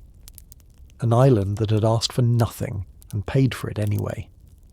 It is worth pausing before this story follows the war further south and further into the Aegean on the specific and genuinely devastating catastrophe that befell the island of Chios in the spring of 1822, because it remains, even set against the whole grim ledger of massacre this war would eventually produce on both sides, one of the single most notorious individual atrocities of the entire 19th century, an event that would go on to shape European public opinion about this war more decisively than almost any other single episode of the whole conflict. Chios, a wealthy and densely populated island lying close to the coast of Anatolia, had, in the opening year of the wider uprising, remained conspicuously and deliberately uninvolved in the fighting spreading elsewhere across the Greek world, its own prosperous merchant community judging, with what would prove to be tragically sound strategic instinct, that the island's own considerable wealth and its own long-established, largely cooperative relationship with Ottoman authority made active rebellion a needless and potentially catastrophic risk. And it was only in March of 1822 that a small force of armed Greek revolutionaries, sailing from the nearby and already thoroughly committed rebel island of Samos, landed on Chios and attempted to force the reluctant local population into open revolt, an intervention the great majority of ordinary Chiots appear to have neither requested nor particularly welcomed. It is worth naming too the specific fate that awaited the tens of thousands of Chiots who survived the initial killing only to be marched away in chains, because the slave markets of Constantinople, Smyrna and Alexandria absorbed a very substantial portion of the island's own surviving population. In the weeks and months that followed, families broken apart and sold individually to buyers scattered across the whole of the eastern Mediterranean world, a fate that meant the destruction of Chios was never, for the individual people who actually lived through it, a single event that ended with the killing itself, but rather the opening of years, and in a great many cases decades, of forced servitude in households and workshops hundreds of miles from anything the survivors had ever called home, the kind of prolonged, dispersed, largely undocumented suffering that no single casualty figure, however carefully modern historians have tried to estimate one, can ever fully capture. The Ottoman response, once news of even this limited and largely unwanted disturbance reached Constantinople, was overwhelming and almost entirely indiscriminate, because Sultan Mahmud II dispatched a substantial military force to the island, with orders that, by the consistent testimony of nearly every surviving account from every side of the conflict, amounted to a deliberate and comprehensive campaign of collective punishment against the island's entire Greek population, whatever the great majority of that population's own genuine lack of involvement in the uprising that had supposedly provoked it. Across the following weeks, Ottoman forces killed a very substantial portion of the island's own Greek inhabitants, out of a total pre-war population most commonly estimated at somewhere around 120,000 people, and enslaved tens of thousands more, marched in chains to slave markets across the empire, a catastrophe that left the island's own population reduced, by the time the worst of the killing had finally subsided, to only a small fraction of what it had been only months before, and it is worth naming plainly that this single massacre, more than perhaps any other single event of the entire war, transformed European public opinion of the Greek cause almost overnight, immortalised within only 2 years by the French Romantic painter Eugène Delacroix in a monumental canvas titled The Massacre at Chios, a painting whose own unflinching depiction of dying and enslaved civilians shocked and moved audiences across a Europe that had, up to this point, largely regarded the whole Greek uprising as a distant and largely irrelevant provincial disturbance, rather than a cause deserving of any serious European sympathy or intervention. A burning ship in the dark, and the single Greek naval victory every schoolchild in the country still learns by name. It is worth naming too the specific act of retaliation that followed only months after the Chios massacre, because it remains, alongside the massacre itself, one of the most enduringly celebrated individual episodes of the entire war within Greek national memory, a considerably more triumphant counterpart to the same catastrophic spring. Constantine Canaris, a sea captain from the small, fiercely maritime island of Sara, one of a handful of Aegean islands, alongside Hydra and Spetses, whose own substantial merchant fleets and whose own generations of experienced seafaring families would go on to supply the great majority of the revolution's naval strength throughout the war, led, in the early hours of the 18th of June 1822, a daring nighttime attack using a fire ship, an old and expendable vessel deliberately packed with combustible material and steered, under cover of darkness, directly into the anchored flagship of the Ottoman fleet then riding at anchor off Chios itself, a vessel that happened, on this particular night, to be carrying the Ottoman fleet's own supreme commander, the Capudan Pasha Kara Ali, and a very substantial portion of his own senior officers and crew. The attack succeeded catastrophically for the Ottoman side, the flagship engulfed in flame and eventually exploding as its own powder magazine ignited, killing the Capudan Pasha himself along with, by most contemporary estimates, well over 1,000 of his own officers and sailors. A single spectacular strike that did nothing whatsoever to reverse the wider catastrophe Chios's own population had already suffered, but that nonetheless demonstrated, in the starkest possible terms, exactly the kind of asymmetric naval tactic that the revolution's own island fleets, hopelessly outmatched in ship-to-ship firepower by the Sultan's considerably larger conventional navy, would go on to rely on again and again across the whole of the war, transforming Canaris himself within his own lifetime into one of the single most celebrated national heroes the revolution would ultimately produce, a status the future admiral and eventual prime minister of an independent Greece would carry with real and lasting distinction for the following 6 decades of his own long life. The sea captains and the widow who spent her own fortune to buy the revolution its own navy. It is worth pausing before this story follows the revolution into its own political and constitutional struggles on the specific naval foundation that made engagements like Canaris's own fireship attack possible in the first place, because the revolution's entire seaborne war effort rested overwhelmingly on the maritime wealth and the generations of hard-won seafaring experience concentrated in 3 small Aegean island communities, Hydra, Spetses, and Sara, island societies that had, across the 18th century, built substantial merchant fleets carrying trade across the whole of the Mediterranean under Ottoman protection, accumulating in the process both the ships and the disciplined crews that the revolution's own naval war would come to depend on almost entirely,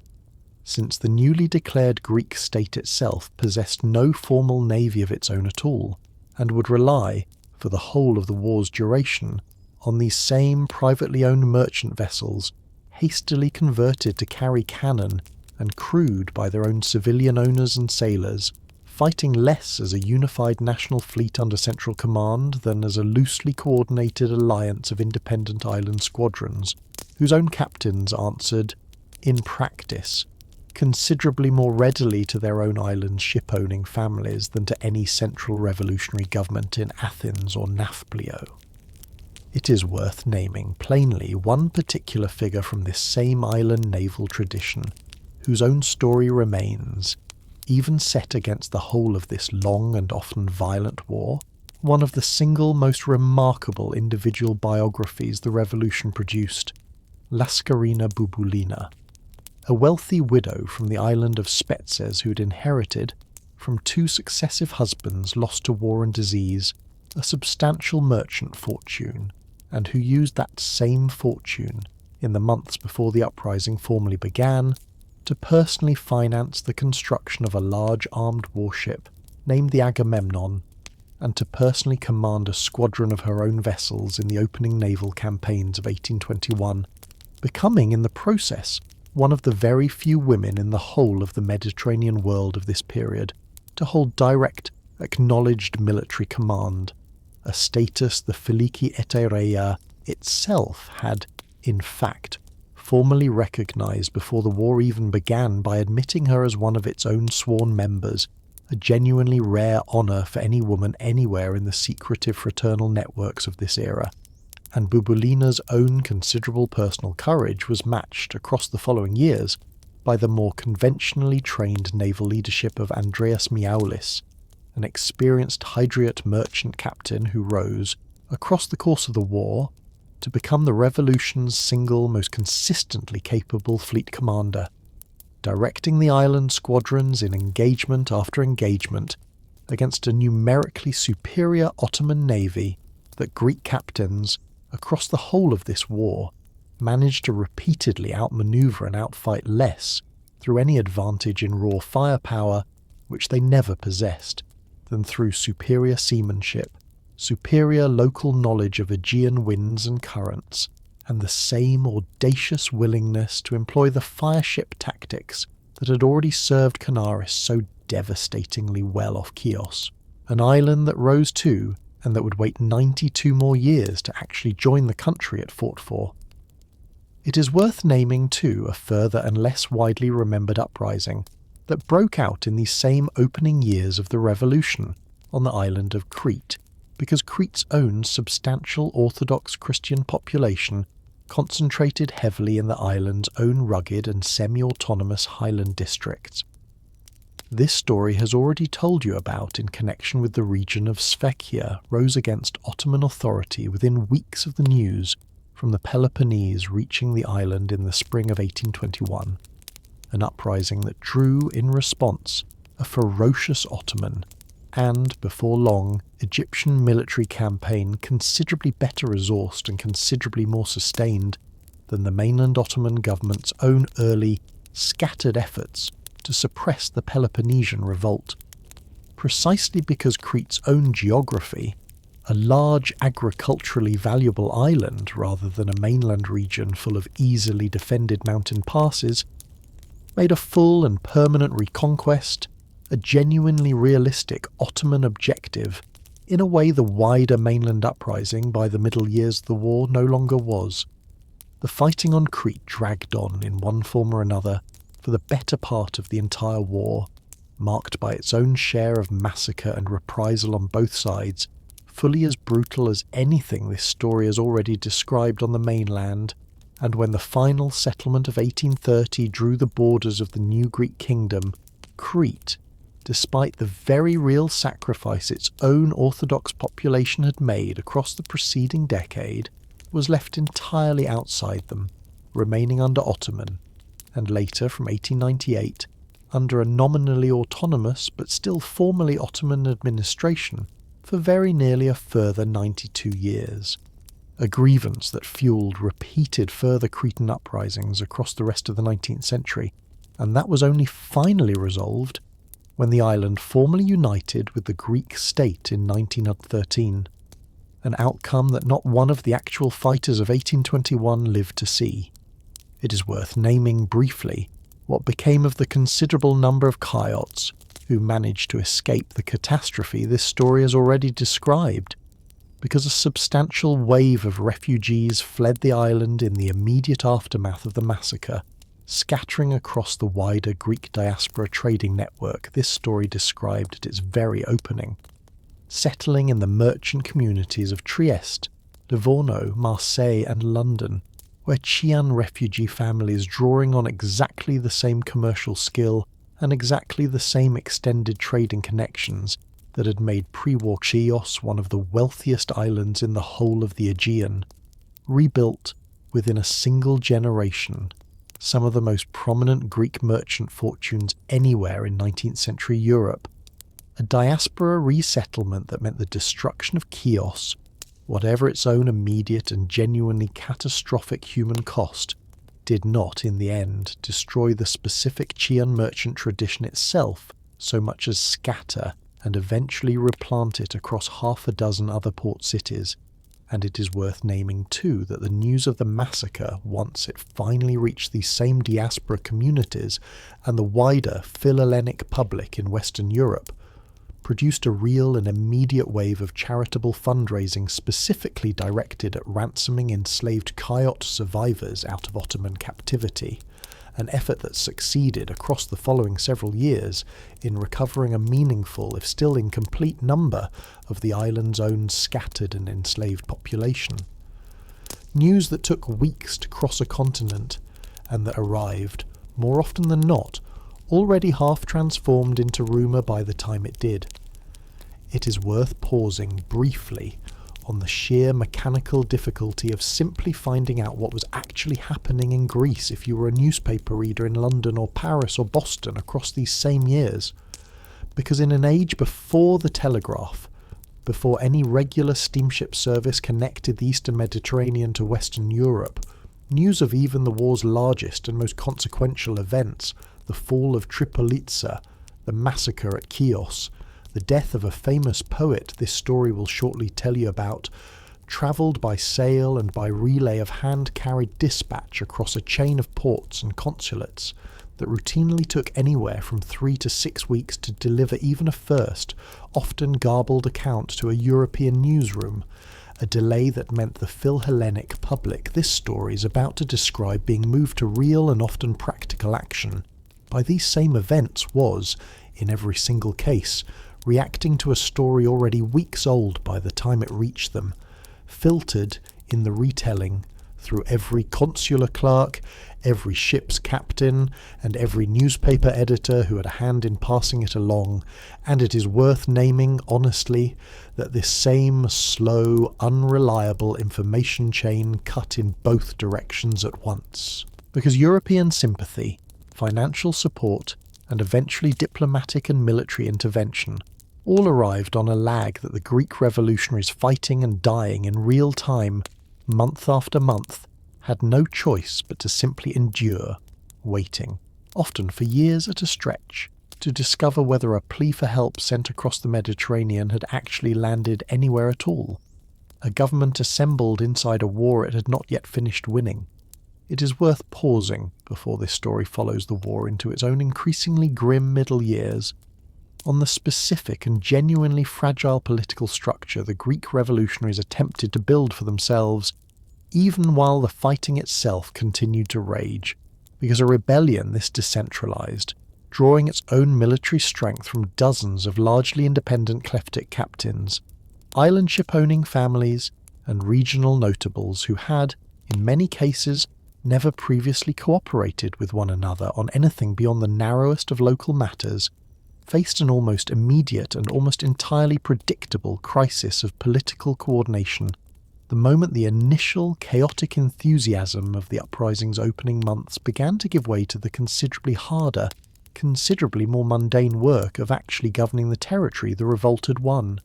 The First National Assembly, convened at the small coastal town of Epidaurus in the eastern Peloponnese in January of 1822, brought together delegates from across the liberated territories specifically to address exactly this problem, formally declaring Greek independence from Ottoman rule and adopting a provisional constitution, the Epidaurus Constitution, that established, at least on paper, a functioning executive and legislative structure for the new revolutionary state, electing as its own first president of the executive Alexandros Mavrokordatos, a Phanariot nobleman and diplomat whose own considerable European education and whose own fluency in the language and manners of Western diplomacy made him, in the eyes of many of his own fellow delegates, an obvious and valuable figure to present to the wider European public as the civilized, respectable face of a revolution that Western newspapers still frequently described, in considerably less flattering terms, as a chaotic provincial uprising of bandits and mountain irregulars. It is worth naming honestly exactly how thin and how genuinely contested this new government's actual authority remained across the following several years, because the same regional and factional divisions that had made the uprising itself so difficult to coordinate in the first place, divisions between the Peloponnesian military captains who had done the great majority of the actual fighting on land, the wealthy island ship-owning families of Hydra and Spetses who supplied and largely controlled the revolution's own naval power, and the considerably more Western-educated, considerably more diplomatically minded civilian politicians clustered around figures like Mavrokordatos, translated with real and mounting bitterness into a series of increasingly open political and, eventually, outright military confrontations between rival Greek factions, even as the wider war against Ottoman authority continued to grind on around them, a pattern of internal fracture that would very nearly cost the revolution its entire eventual success. It is worth naming plainly that the Epidaurus government of January 1822 did not, in practice, replace so much as attempt to sit awkwardly above 3 separate and already functioning regional administrations that had each emerged more or less independently In the opening year of the uprising, a senate governing the Peloponnese, an Areopagus administering the districts of eastern central Greece, and a separate directorate for the western mainland. Each of these regional bodies, dominated by its own particular mix of local military captains, landed notables, and island ship owners, and each considerably more inclined, in practice, to guard its own regional prerogatives and its own regional tax revenue,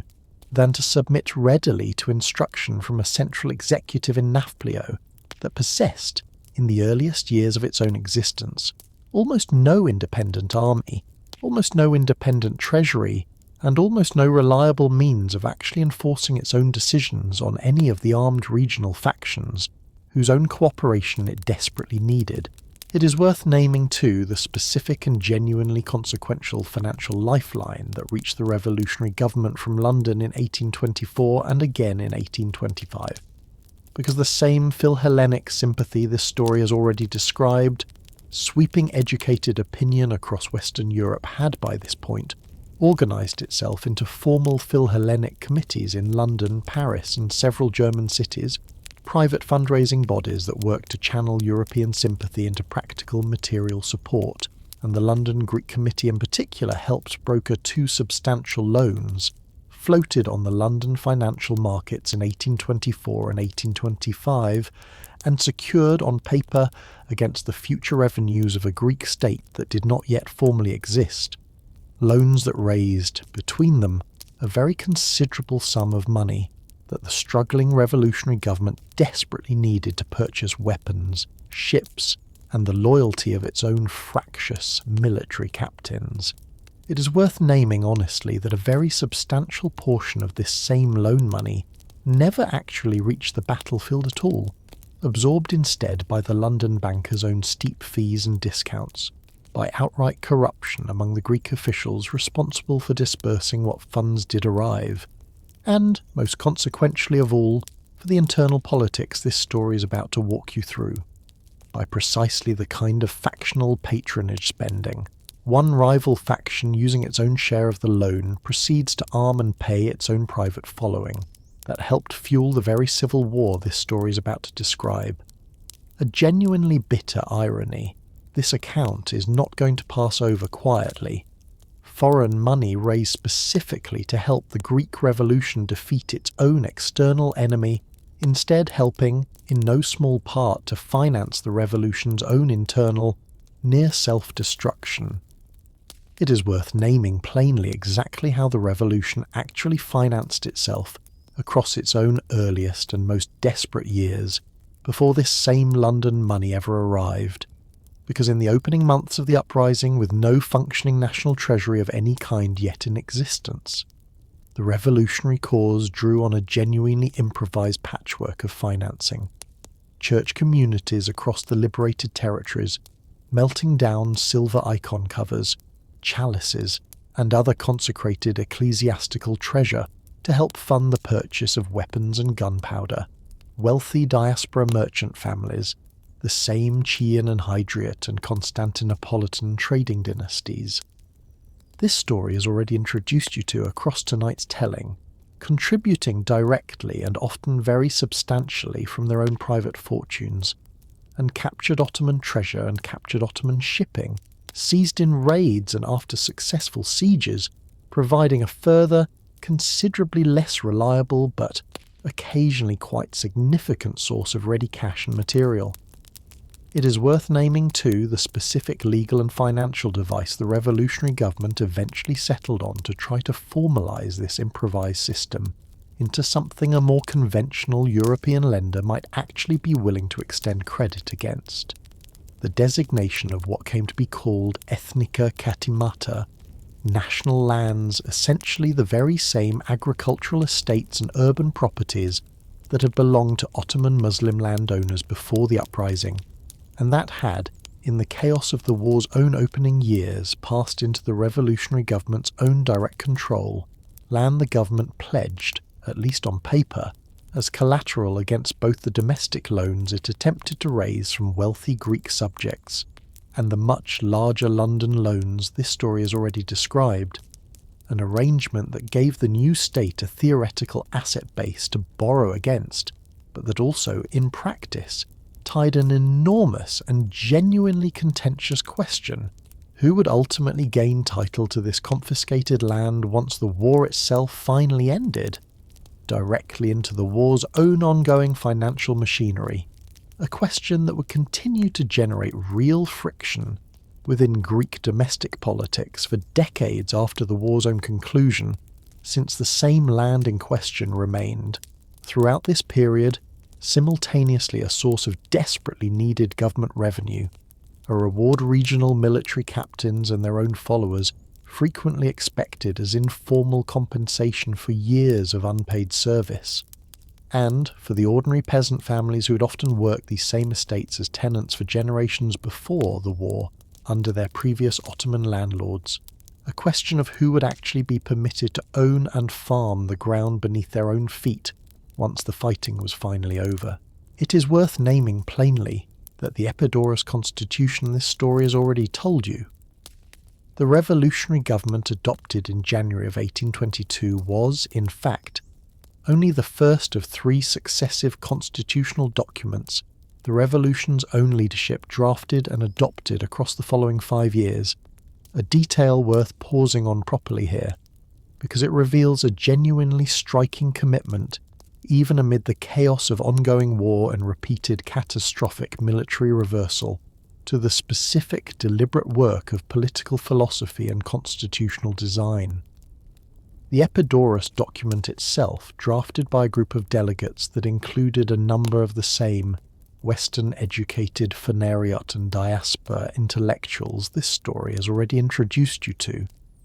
drew explicitly and self-consciously on the constitutional language of the American and French revolutions,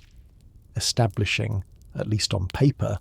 a formal separation of legislative and executive authority, and a declaration of individual rights considerably more sweeping than anything the great majority of contemporary European monarchies, even the more liberal ones, were prepared to grant their own subjects at this same moment in history.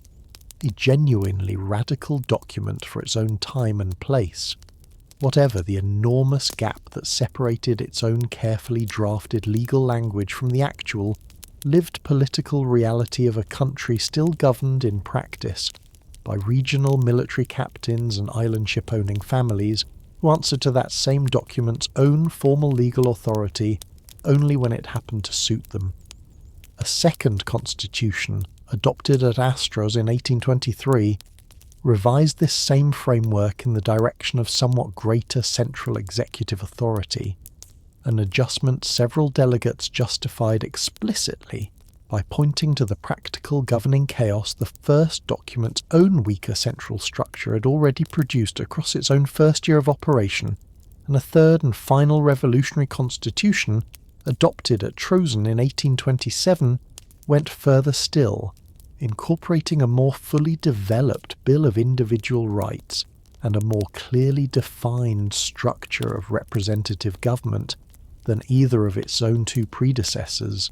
a document genuinely admired in the years that followed by a number of contemporaries in Western Europe and the United States, who saw in it real evidence that the Greek cause represented something considerably more substantial than mere anti-Ottoman rebellion, an actual serious attempt to build a modern constitutional state from first principles, brothers turning their own weapons on one another, while the actual enemy waited patiently outside. It is worth naming plainly the specific and genuinely self-destructive civil conflict that consumed a very substantial portion of the revolution's own military energy across 1824 and into 1825, precisely the years, as this story will shortly show you, in which the Ottoman government was assembling the single most dangerous and single most nearly decisive counter-offensive of the entire war, because the tension between the military captains, most prominently Theodoros Kolokotronis himself, who increasingly regarded the civilian politicians as ungrateful outsiders, attempting to seize political control of a war the mountain captains and their own men had actually bled to win, and the civilian political faction, which regarded the military captains in turn as a dangerous class of armed regional warlords,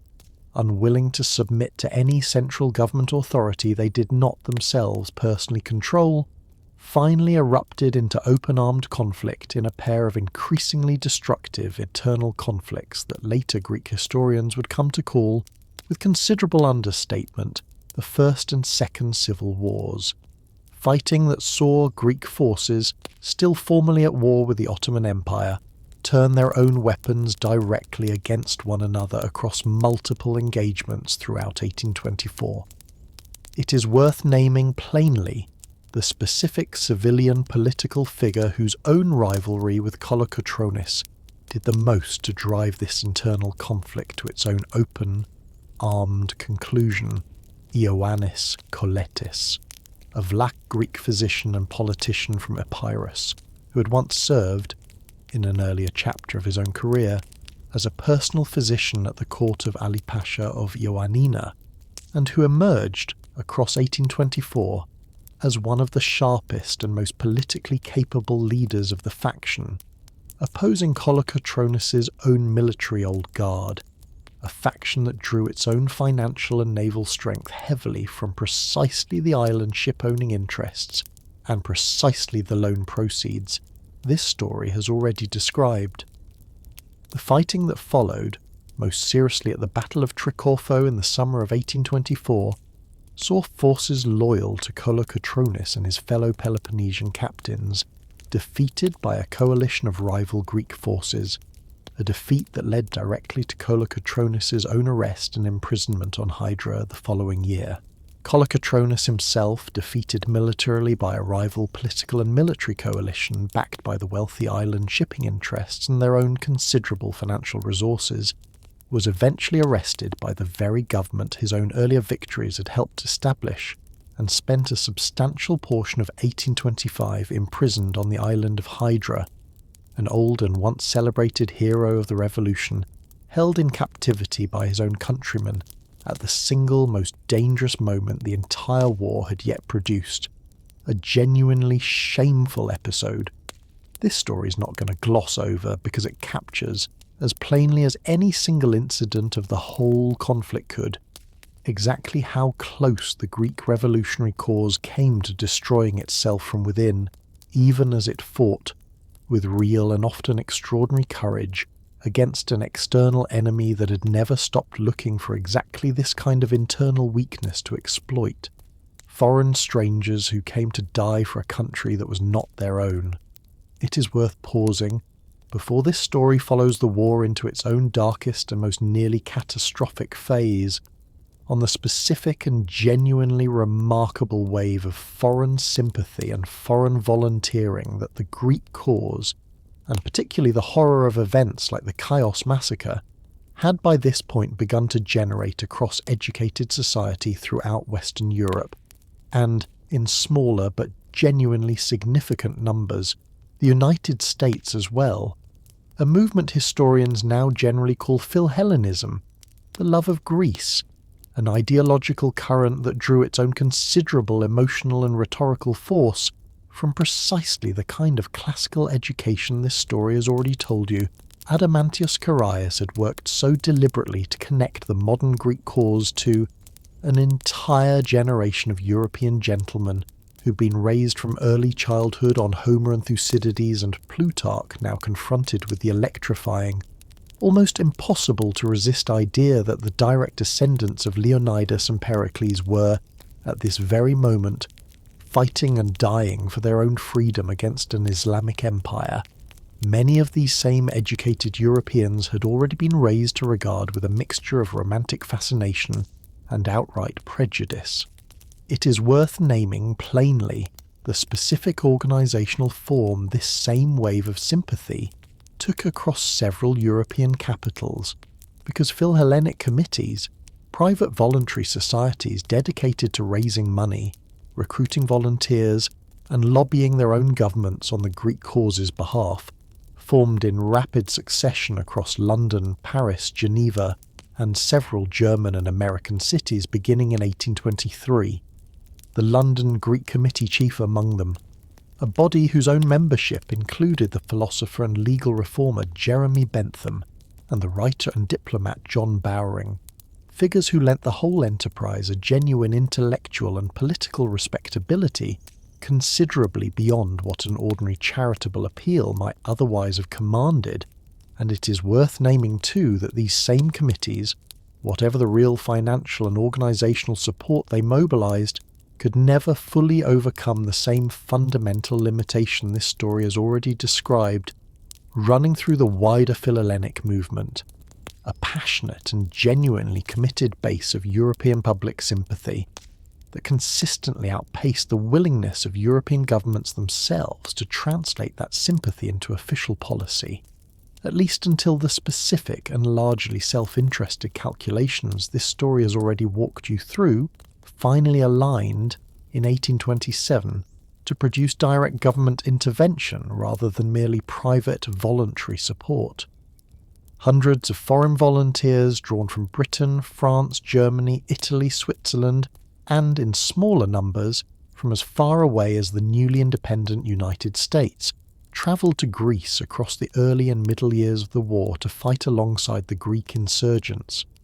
a movement whose own single most famous and single most consequential participant was the English Romantic poet Lord Byron, already, by the time he committed himself fully to the Greek cause in 1823, one of the most celebrated and most notorious literary figures in the whole of Europe, a man whose own considerable personal wealth, whose own genuine and long-standing Philhellenic sympathies dating back to an earlier tour of Ottoman Greece in his own younger years, and whose own extraordinary international celebrity made him, almost the moment he arrived in Greek waters, one of the single most valuable assets the struggling revolutionary cause possessed, considerably more valuable in purely practical terms for the money he personally contributed and the fresh wave of European sympathy his own involvement generated than for any direct military talent he could actually offer, a war he had no real professional training to fight. It is worth naming, before this story returns to Missolonghi's own final and most catastrophic ordeal, an earlier and rather more triumphant episode connected to that same town, because in August of 1823, during an earlier phase of the fighting in western Greece, a Suliot captain named Markos Botsaris, descended from the same fiercely independent Highland warrior tradition this story has already told you the region of Suli represented, led a daring night raid against a considerably larger Ottoman and Albanian force encamped near the village of Karpenisi, an attack that succeeded in throwing the much larger enemy camp into genuine chaos and inflicting real losses on it, but that cost Botsaris his own life, killed in the fighting at the height of the raid's own success, a death that transformed him almost immediately into one of the revolution's most beloved martyr heroes, mourned, according to several contemporary accounts, even by a number of the Ottoman and Albanian officers who had faced him in battle, and who recognised, in his own reckless personal courage,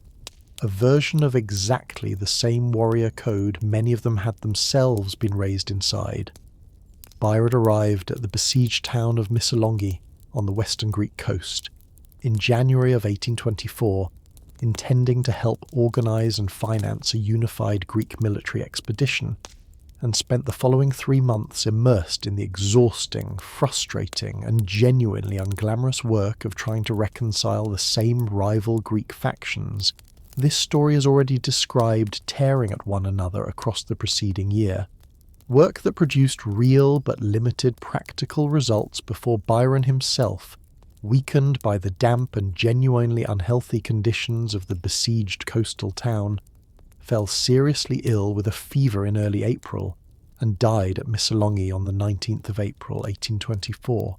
at only 36 years old, having never actually seen a single day of the combat he had travelled so far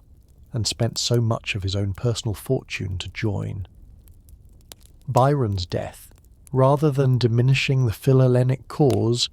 transformed it almost overnight into something considerably more powerful still,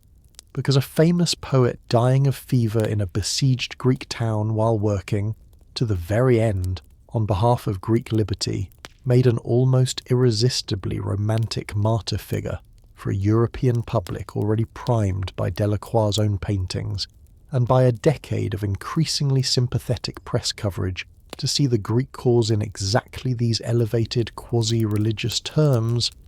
And Byron's own death did more in the months and years that followed to swing broader European public sentiment and eventually European governmental policy decisively behind the Greek cause than almost any single military victory the revolutionaries themselves had yet managed to achieve on their own. It is worth naming, too, that the romantic, poetic image Byron's own death did so much to cement across European public opinion sits in genuine and instructive tension with the considerably harder, considerably less glamorous reality that the great majority of foreign Philhellene volunteers actually encountered once they reached Greek soil, because a very substantial number of the several hundred Europeans who travelled to join the revolution across these years, poorly prepared for the specific hardships of irregular mountain warfare, poorly supplied and frequently regarded with real and often justified suspicion by Greek captains who had little patience for foreign amateurs unfamiliar with local terrain and local custom, died not in any glorious battle at all, but of disease, exposure, and simple neglect in the war's own chronically underfunded and undersupplied camps, a considerably less romantic fate that the Philhellenic press back in Europe, understandably enough, tended to mention rather less often than it dwelt on figures like Byron. Among the Philhellenes who did make a genuinely decisive practical contribution to the war's own eventual outcome, it is worth naming Frank Abney Hastings, a former British naval officer who had been dismissed from Royal Navy service years earlier over an unrelated duelling incident, and who used his own considerable personal fortune to help finance and command a genuinely revolutionary vessel for the Greek cause, a steam-powered warship named the Eteria, one of the very first steam vessels ever deployed in actual naval combat anywhere in the world, a ship whose own independence from the wind, at a stroke, gave the Greek naval war a tactical flexibility no sailing vessel on either side of the conflict could match, and Hastings employed the Eteria to devastating effect in a series of engagements along the Gulf of Corinth in 1827, using her own heated shot and her own independent manoeuvrability to destroy a considerable number of Ottoman vessels in actions that several naval historians since have identified as a genuine, if largely overlooked, milestone in the broader transition from sail to steam that would go on to transform naval warfare everywhere across the following half-century, Hastings himself dying of a wound received in one of these same engagements only months before the war's own final conclusion. It is worth naming briefly exactly who Muhammad Ali of Egypt actually was before this story follows his own son's army onto Greek soil, because he was, in his own right, one of the single most remarkable figures of the entire Ottoman world in this period, an Albanian-born Ottoman officer who had seized effective control of Egypt in the chaotic years following the withdrawal of Napoleon's own failed French expedition there, and who had spent the 2 decades since methodically building, from a base of nominal Ottoman vassalage, one of the most modern, most European-influenced military and administrative states anywhere in the Islamic world, importing French military advisors, French-style conscription, and French-style industrial and agricultural reform, with an energy and a thoroughness that Sultan Mahmud II's own more constrained central government had, up to this point, still only begun to match. And it is worth naming, too, that Muhammad Ali's own decision to intervene in Greece owed considerably less to any particular personal investment in the Ottoman imperial cause than to the specific and considerably more self-interested territorial reward the Sultan had promised him for the favour, control of Crete, which Muhammad Ali's own forces had in fact already occupied in the course of helping suppress the Cretan uprising. This story has already described to you and the eventual promise of the Peloponnese itself, a reward that would, had Ibrahim's campaign actually succeeded in its own ultimate aim, have extended Muhammad Ali's own already considerable personal empire directly into the heart of the Greek mainland, an empire that finally stopped fighting this war on its own and called in an army that actually knew how to win it. It is worth naming plainly the single most dangerous strategic decision Sultan Mahmud II made across the whole of this long conflict, because by 1824, with his own conventional forces having repeatedly failed to suppress a rebellion that had, by this point, held effective control of the Peloponnese and much of central Greece for 3 consecutive years, the Sultan turned for military assistance to his own nominally subordinate, but functionally independent vassal, Muhammad Ali, the ambitious and formidably capable Ottoman governor of Egypt, offering Muhammad Ali control of Crete and, eventually, the Peloponnese itself as the price of dispatching his own considerably more modern, considerably more professionally trained and disciplined military forces that Muhammad Ali had spent the preceding decade rebuilding along explicitly European and specifically French lines, to finish the suppression job the Sultan's own more traditionally organised armies had repeatedly failed to accomplish. Muhammad Ali dispatched this force under the command of his own son, Ibrahim Pasha, a genuinely capable and genuinely ruthless commander who landed on the southwestern coast of the Peloponnese in February of 1825, at the head of an army that,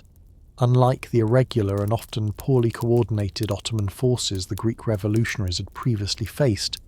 fought with the kind of disciplined, European-style infantry tactics and combined arms coordination that the fractured, still internally divided Greek military forces, only recently emerged from their own destructive civil war,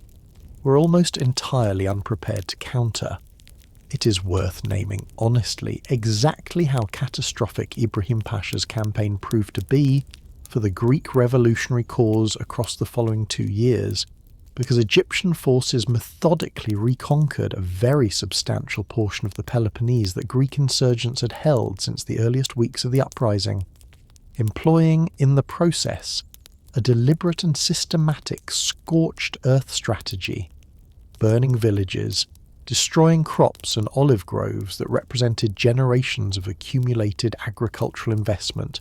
and, by a number of contemporary accounts that remain genuinely contested among modern historians in their precise scale, deporting a significant number of captured Greek civilians into slavery in Egypt itself, a campaign of devastation severe enough that several contemporary European observers and a number of modern historians since have described Ibrahim's own strategy as amounting in its ultimate intended effect to a deliberate depopulation of the Peloponnese, clearing the land of its existing Greek inhabitants in order to resettle it with an Egyptian agricultural population loyal to his own father's government, an allegation Ibrahim himself never openly confirmed, but one that the sheer devastation of his own actual campaign did considerably little to disprove, and it was only the desperate last-ditch reassembly of the Greek revolutionary cause's own leadership, with Kolokotronis himself finally released from his own internal imprisonment, specifically because the Egyptian threat had grown too severe for any Greek faction to continue affording the luxury of internal civil war that prevented Ibrahim's campaign from achieving the complete and total reconquest of the Peloponnese it had, by late 1825 and into 1826, come dangerously close to accomplishing. It is worth naming, plainly, exactly what made the Egyptian army Ibrahim Pasha brought to the Peloponnese so different, and so much more dangerous, than the more traditionally organised Ottoman forces the revolution had faced in its own earliest years, because Muhammad Ali's Egyptian military, drawn overwhelmingly from conscripted fellahin peasant soldiers, rather than the volunteer or tribally organised irregulars that had made up so much of earlier Ottoman provincial armies, had been drilled, equipped and organised along explicitly French military lines by a corps of French officers Muhammad Ali had spent years actively recruiting, producing an infantry force capable of the kind of disciplined volley fire, coordinated manoeuvre, and combined arms cooperation between infantry, cavalry, and field artillery that no irregular Greek force, however individually brave, could realistically match in a straightforward open engagement. A genuinely modern 19th century army arriving on a battlefield that had, up to this point, been fought overwhelmingly according to the older, considerably more irregular conventions this story has already described at length. It is worth naming, too, the specific and genuinely important siege Ibrahim's forces conducted against the fortress of Niocastro, the same fortified position overlooking Navarino Bay, whose own name a coming naval battle this story will shortly tell you about, would eventually take a siege Ibrahim's engineers, again working under direct French technical guidance, prosecuted with a systematic thoroughness that finally reduced the fortress in the spring of 1825, giving Ibrahim's own forces a secure, fortified anchorage directly on the Peloponnesian coast, from which to continue supplying and reinforcing the wider campaign of reconquest this story has already walked you through. The same anchorage, in one of this whole war's more pointed ironies, that an Allied fleet would sail directly into 2.5 years later to destroy the very fleet Ibrahim had fought so hard to secure a safe harbour for. It is worth naming, too, the specific and genuinely important tactical adjustment Kolokotronis and his fellow surviving captains made once it became clear that meeting Ibrahim's disciplined European-drilled infantry in open conventional battle was a contest the Greek forces could not realistically hope to win, abandoning across much of 1825 and 1826 the more ambitious pitched engagements the revolution had occasionally attempted earlier in the war, in favour of a return to exactly the kind of irregular mountain-based harassment, warfare, ambush, raid, and rapid withdrawal into terrain Egyptian forces found consistently difficult to operate in, that the old eclectic tradition this story described at its very opening had spent generations perfecting, a strategic retreat back to first principles that cost the revolution a great deal of the open Peloponnesian countryside Ibrahim's forces now occupied and burned at will, but that also denied Ibrahim the single decisive war-ending battle his own considerably more modern army had been sent to fight,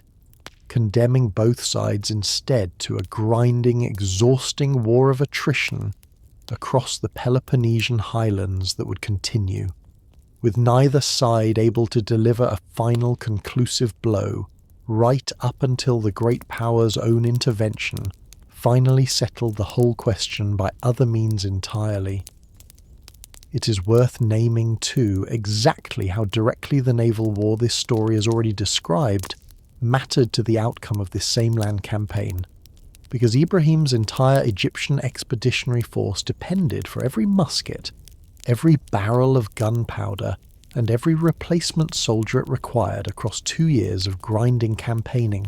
on a sea lane stretching back across the eastern Mediterranean to Alexandria, a dependency the Greek island fleets, however outmatched they remained in any direct ship-to-ship confrontation with the combined Ottoman and Egyptian battle fleet, worked continuously to disrupt through exactly the kind of raiding and interdiction tactics this story has already shown you, Miaulis and his fellow captains employing elsewhere in the war,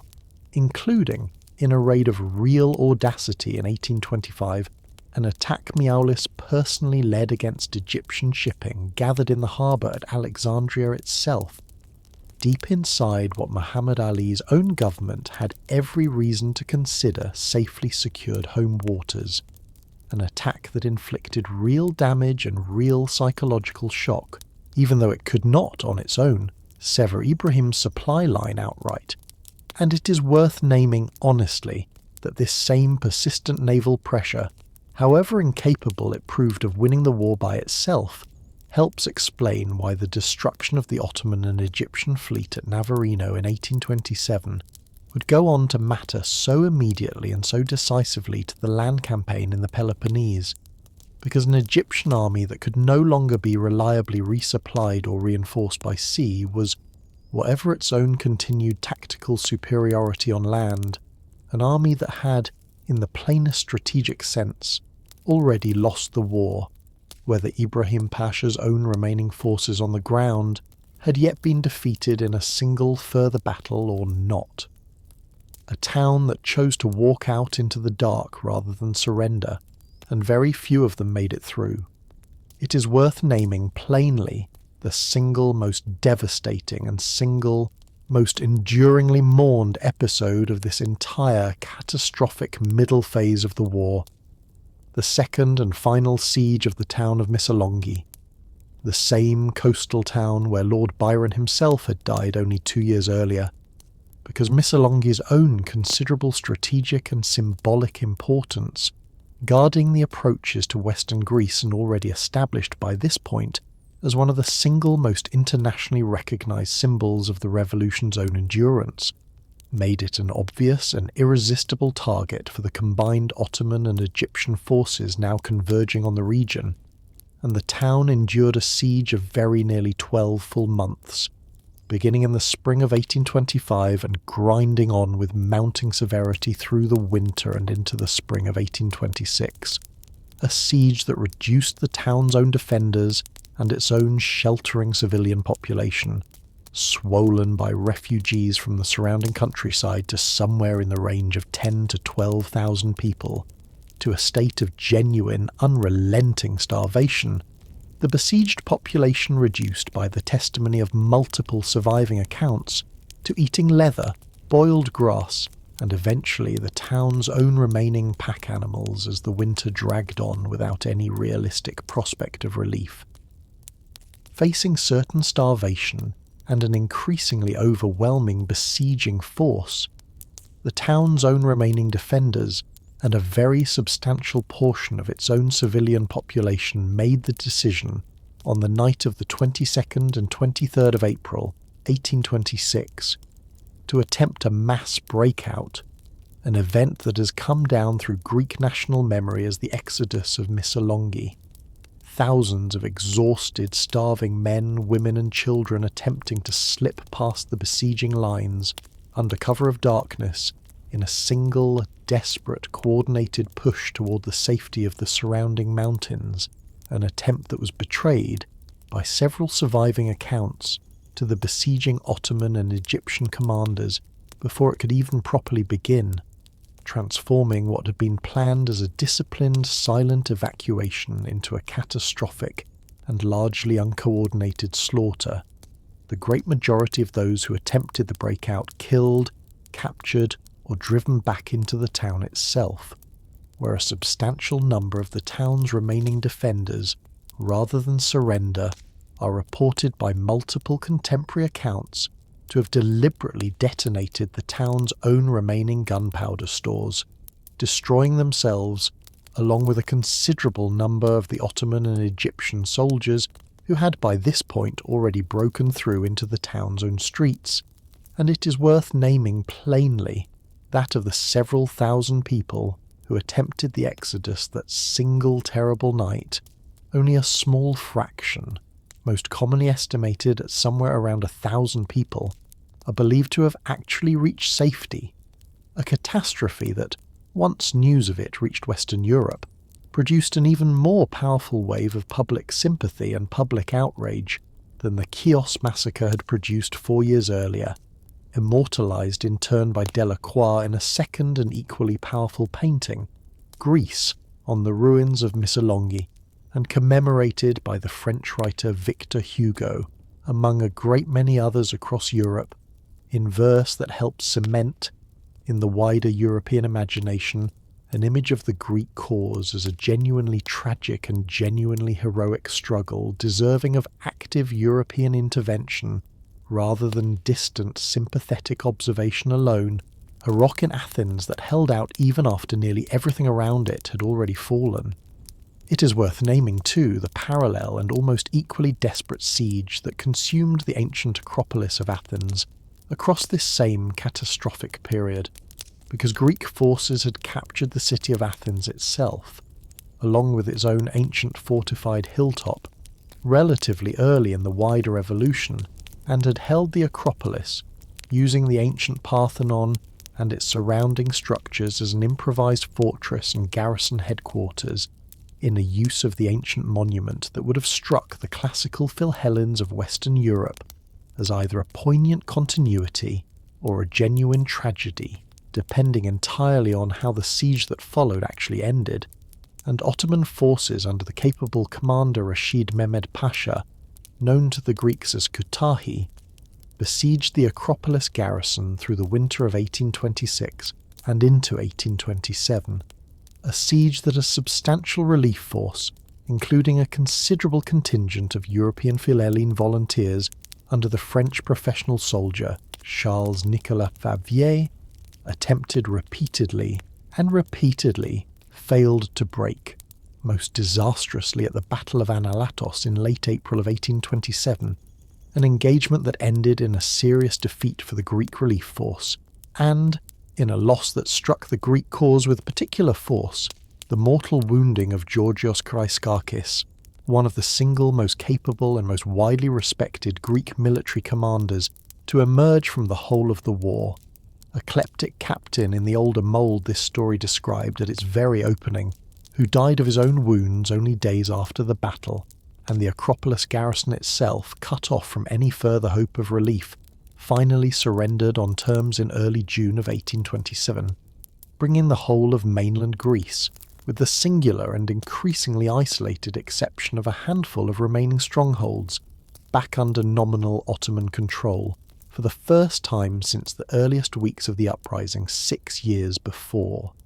It is worth naming too one further episode of real and specific daring from this same siege, because in the winter of 1826, with the Acropolis garrison's own supplies running dangerously low, Favier led a small party of some 500 men on an extraordinarily difficult night march up the steep, exposed rock face of the Acropolis itself, slipping past the besieging Ottoman lines under cover of darkness to deliver desperately needed gunpowder and reinforcements directly into the ancient fortress, a genuinely remarkable feat of night infiltration that briefly extended the garrison's own ability to hold out, even though it could not, in the end, change the siege's own eventual outcome once the relief army built to break the siege properly was itself defeated at Analatos only months later. 2 more foreign professionals, hired at very great expense, to finally give the revolution's own scattered forces something resembling unified command. It is worth naming plainly the specific and genuinely consequential decision the Third National Assembly, convened at the small town of Trozen in the spring of 1827, made regarding the revolution's own long-standing and, by this point in the war, genuinely dangerous absence of any single unified military command, because the same assembly that would soon elect Ioannis Kapodistrias as the new nation's first governor also voted in these same weeks to hire 2 celebrated and famously expensive foreign professionals to take direct, centralised command of the revolution's own land and sea forces respectively, appointments funded substantially out of the same London loan proceeds. This story is already described flowing, all too often, into rather less productive channels. Thomas Cochrane, a British naval officer and adventurer whose own colourful and already legendary career had already seen him command the fledgling navies of both newly independent Chile and newly independent Brazil in their own respective wars against Spanish and Portuguese colonial rule, arrived in Greek waters in 1827 to take command of the revolutionary fleet, bringing with him a reputation for daring, unconventional tactics that had already made him something close to a professional revolutionary admiral for hire across 2 separate continents, while Richard Church, a British Army officer with extensive prior experience commanding Greek and Albanian irregular troops in British service during the Napoleonic Wars, took parallel command of the revolution's own land forces, and it is worth naming honestly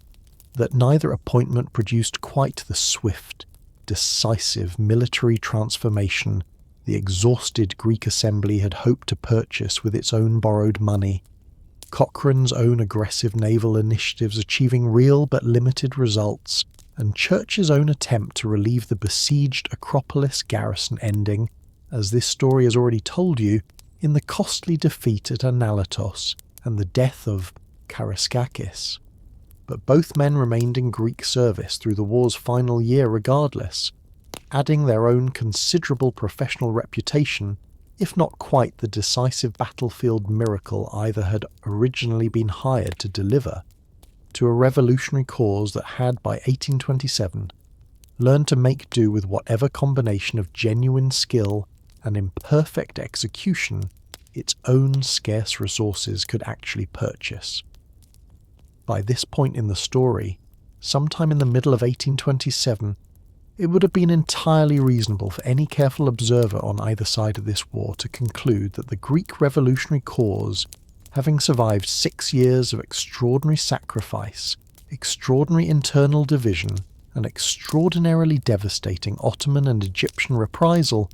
was now, at last, genuinely and irreversibly on the verge of complete military defeat, its own armies exhausted, its own treasury empty, its own most capable commanders dead or scattered, and its own civilian population reduced across large stretches of the Peloponnese to a state of genuine humanitarian catastrophe that Ibrahim Pasha's own scorched earth campaign had done so much to produce. That the revolution did not in fact end this way owed considerably less, in the final accounting this story is about to walk you through, to any late military recovery on the Greek side itself than to a genuinely dramatic and, for the powers involved, a genuinely reluctant shift in the calculations of the same European governments that had spent the preceding 6 years actively discouraging exactly this kind of popular nationalist uprising anywhere within their own considerable spheres of influence. 3 empires that had spent a decade suppressing revolutions everywhere else in Europe finally decide, for reasons that had almost nothing to do with Greek freedom, to make an exception. It is worth pausing honestly on exactly why the same great powers of Europe that had condemned Alexander Ypsilantis' own opening gambit in 1821 as a dangerous and illegitimate revolutionary adventure finally reversed course across 1826 and 1827 to intervene directly and decisively on the Greek side of this same conflict, because the explanation has considerably less to do with any sudden European conversion to the romantic Philhellenic sentiment this story has already described sweeping, educated opinion across the continent, and considerably more to do with the cold, calculating geopolitical arithmetic that had always run underneath the whole of the so-called Concert of Europe, an arithmetic that, by the mid-1820s, had begun to point toward direct intervention as the only realistic way to prevent an even more dangerous and even more destabilizing outcome, a unilateral Russian war against the Ottoman Empire that might allow Tsar Nicholas I, who had succeeded his own late brother Alexander to the Russian throne in December of 1825, to seize control of Constantinople and the Turkish Straits entirely on his own, an outcome that both Britain and France regarded as considerably more dangerous to their own strategic interests in the Eastern Mediterranean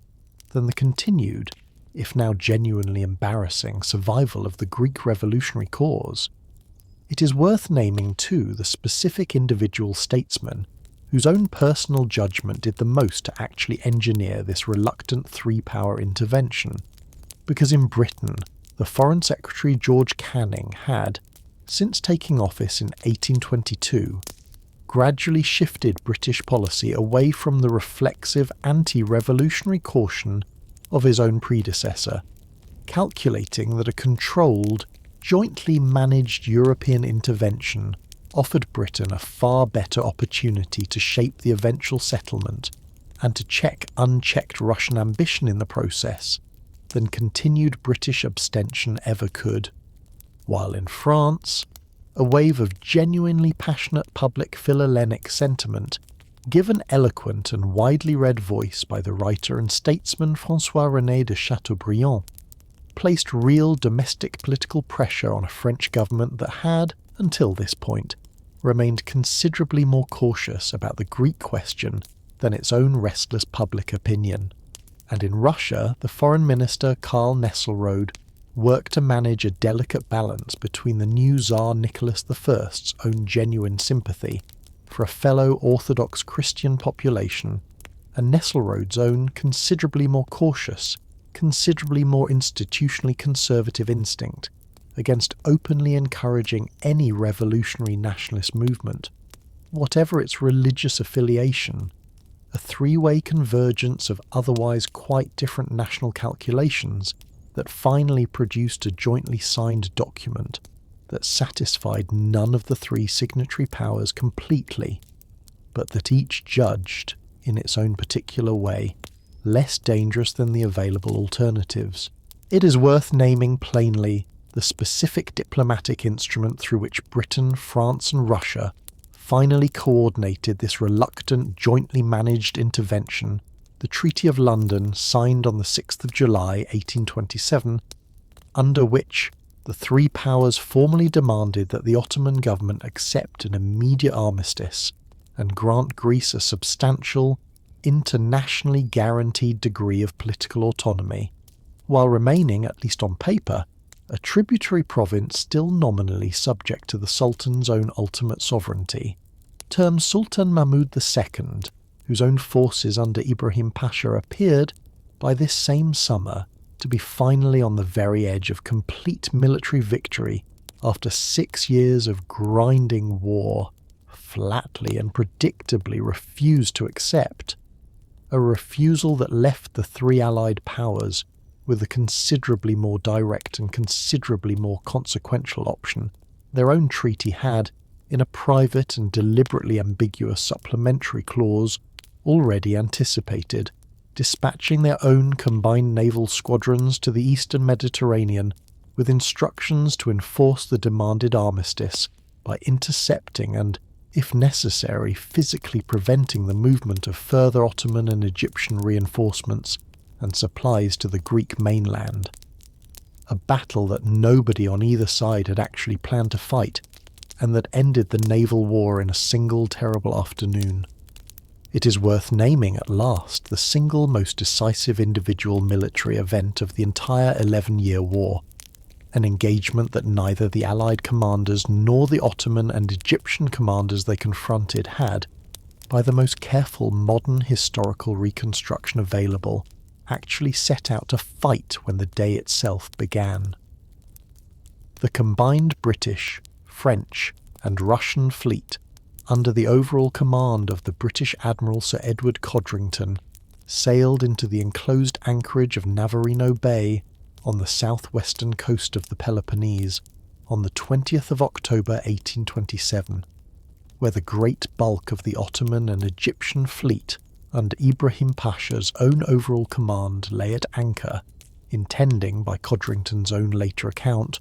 only to demonstrate the Allied powers' own resolve and to pressure Ibrahim into compliance with the armistice terms the Ottoman government had already rejected, rather than to provoke an outright battle inside a confined anchorage where both fleets lay at extraordinarily close range to one another. A single shot, fired by a source that remains genuinely and permanently disputed among the various contemporary and modern accounts of the engagement, some attributing it to an Ottoman fireship crew, others to a misunderstood signal aboard one of the Allied vessels, triggered within minutes a general and increasingly uncontrolled exchange of fire that spread rapidly across the entire crowded anchorage, and the battle that followed, fought at point-blank range between vessels crammed, into far too small a space to manoeuvre freely,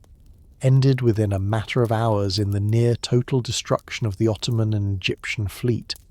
Somewhere in the range of 50 to 60 Ottoman and Egyptian vessels sunk, burned, or otherwise destroyed,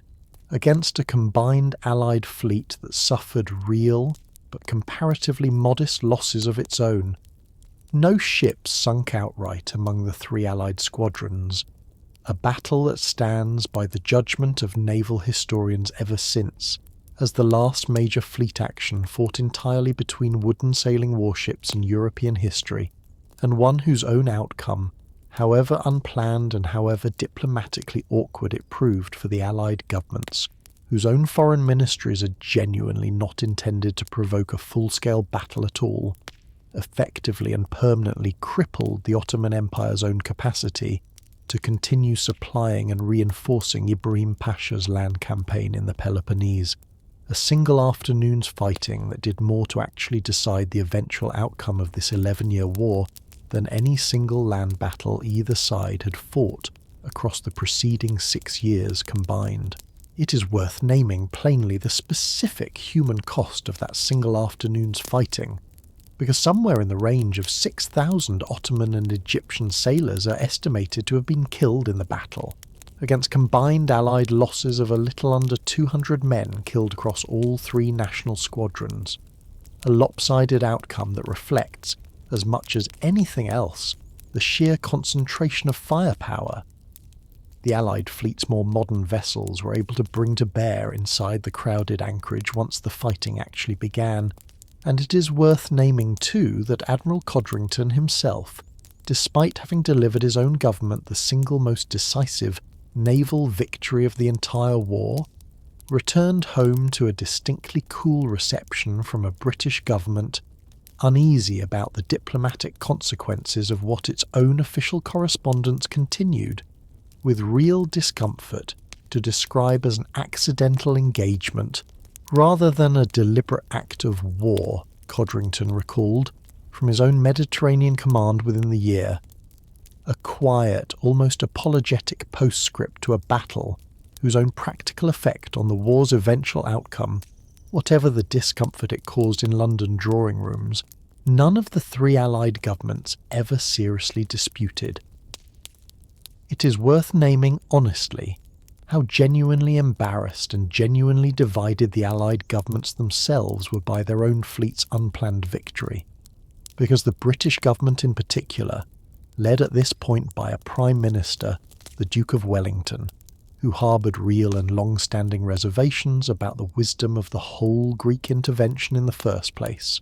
famously and rather bluntly described the Battle of Navarino in a formal address to the British Parliament as an untoward event,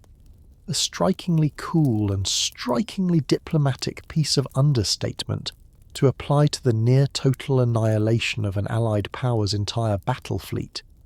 a reaction that captures, as plainly as any single phrase from the whole of this story, exactly how reluctantly and how instrumentally the great powers of Europe had actually backed into their own decisive intervention on the Greek side, a genuine humanitarian sympathy for the Greek cause running throughout this entire final phase of the war, alongside a considerably colder and considerably more self-interested calculation about naval power, strategic balance, and the containment of Russian ambition in the Eastern Mediterranean that mattered, in the final accounting, at least as much as any romantic classical sympathy ever did. One more war, fought mostly by someone else to finally close out the peace.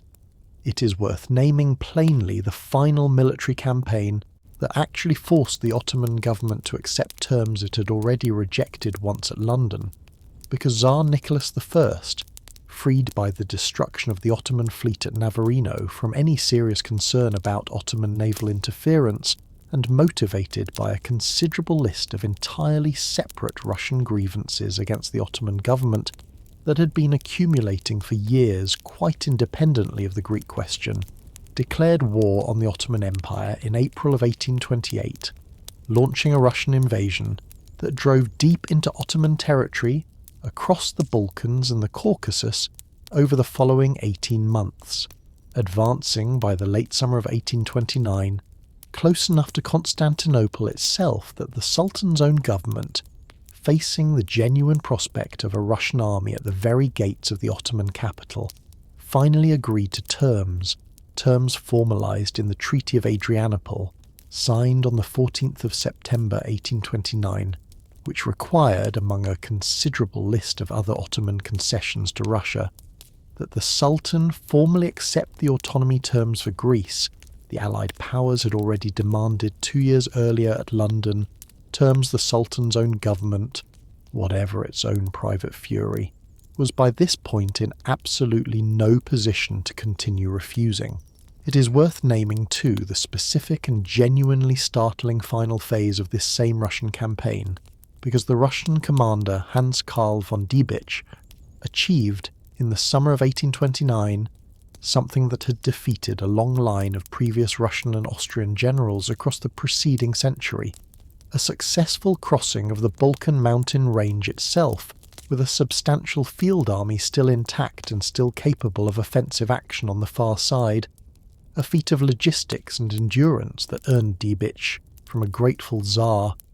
the honorary surname Zabalkansky, meaning literally beyond the Balkans, and that placed a Russian army within striking distance of Adrianople, and, beyond it, Constantinople itself for the first time since the fall of the Byzantine capital, very nearly 4 centuries earlier,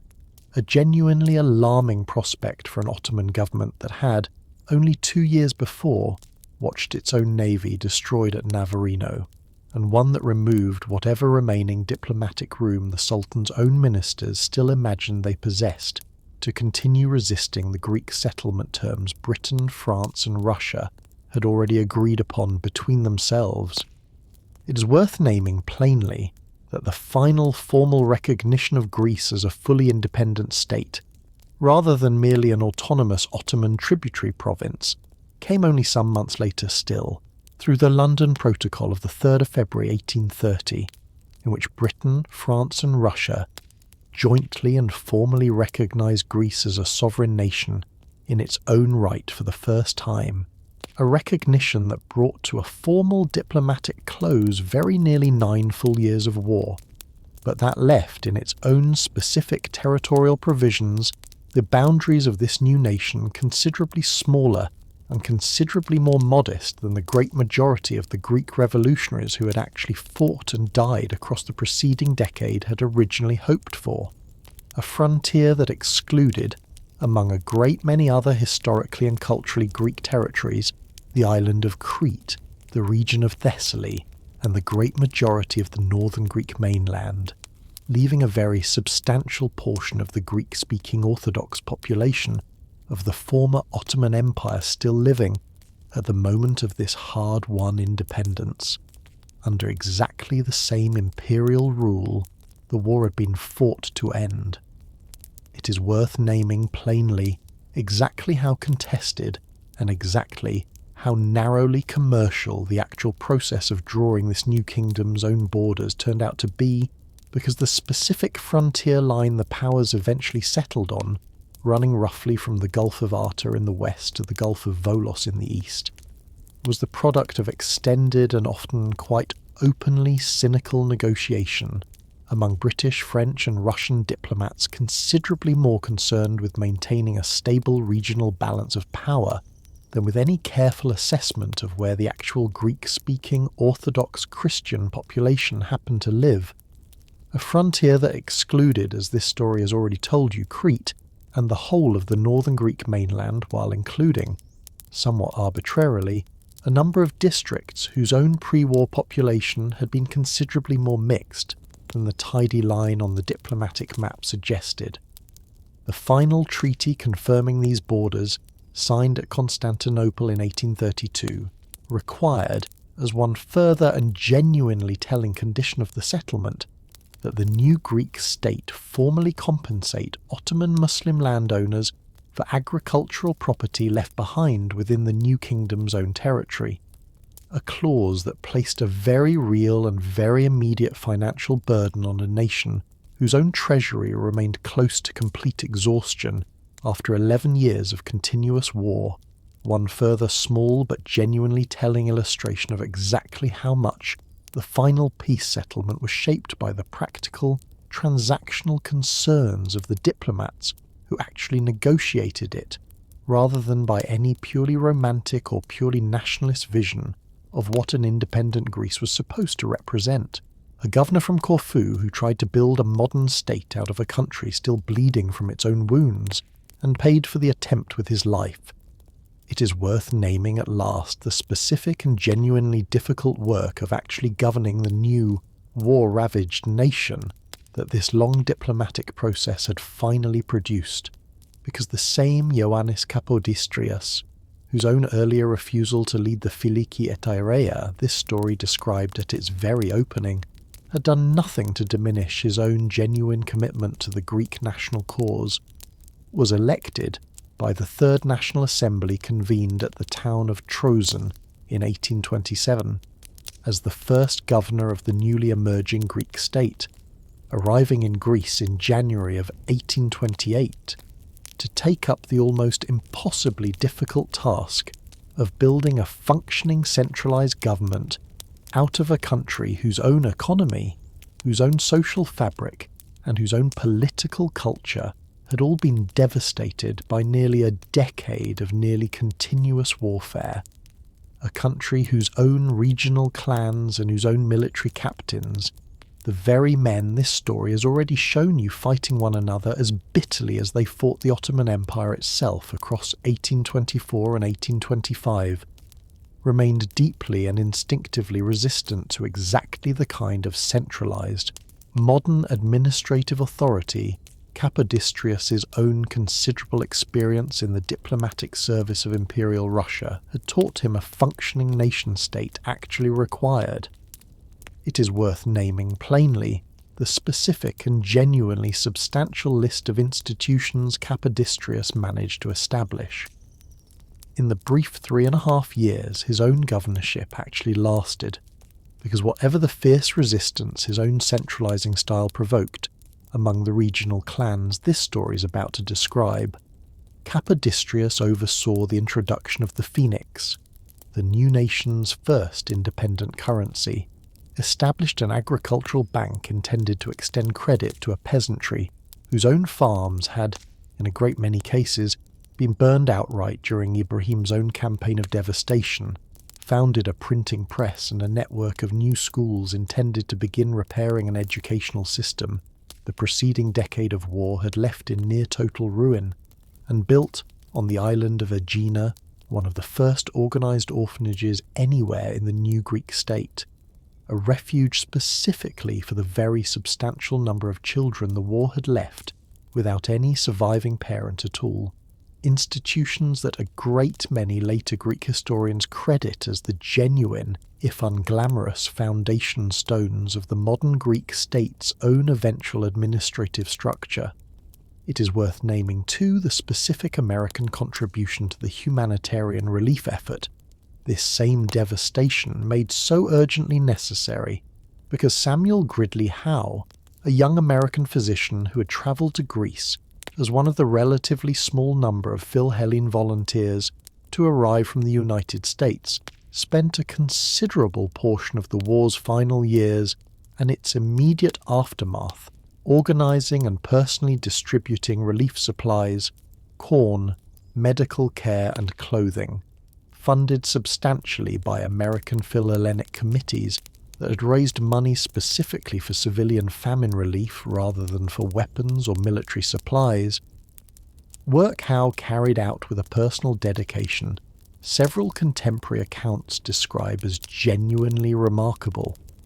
Moving on foot and by mule between devastated Peloponnesian villages to deliver aid directly rather than trusting it to the same chronically unreliable central distribution channels that had, as this story has already told you, absorbed so much of the war's own foreign loan money along the way, Howe going on, in the decades after his own Greek service ended,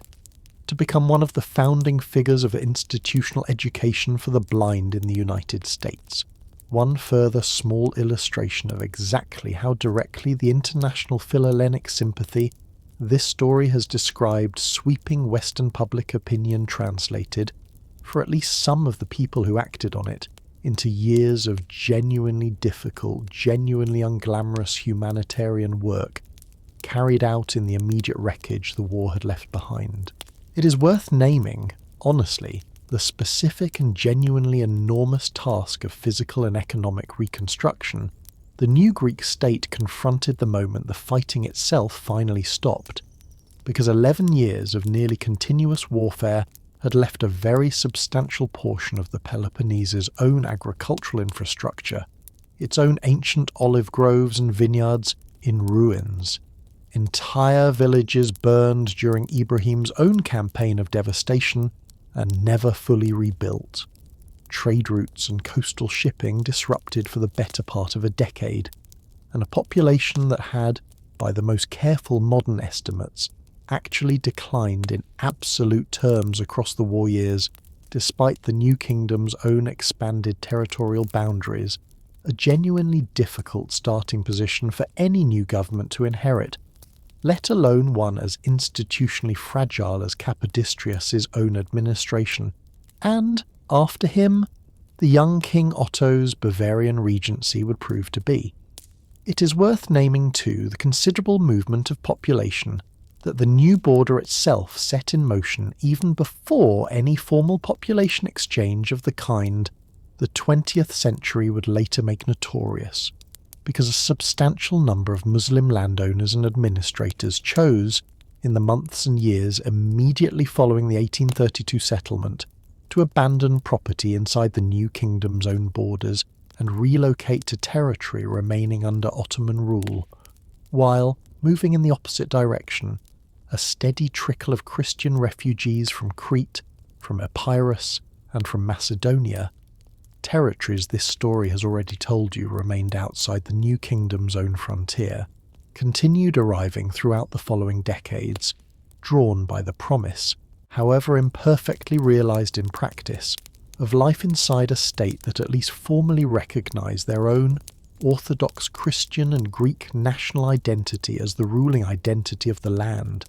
a slow, informal, decades-long sorting of population along the new religious and national frontier that anticipated, in miniature and without any of the formal international machinery involved, the much larger and far more brutally administered population exchanges the collapse of the Ottoman world would eventually produce across the whole of the following century.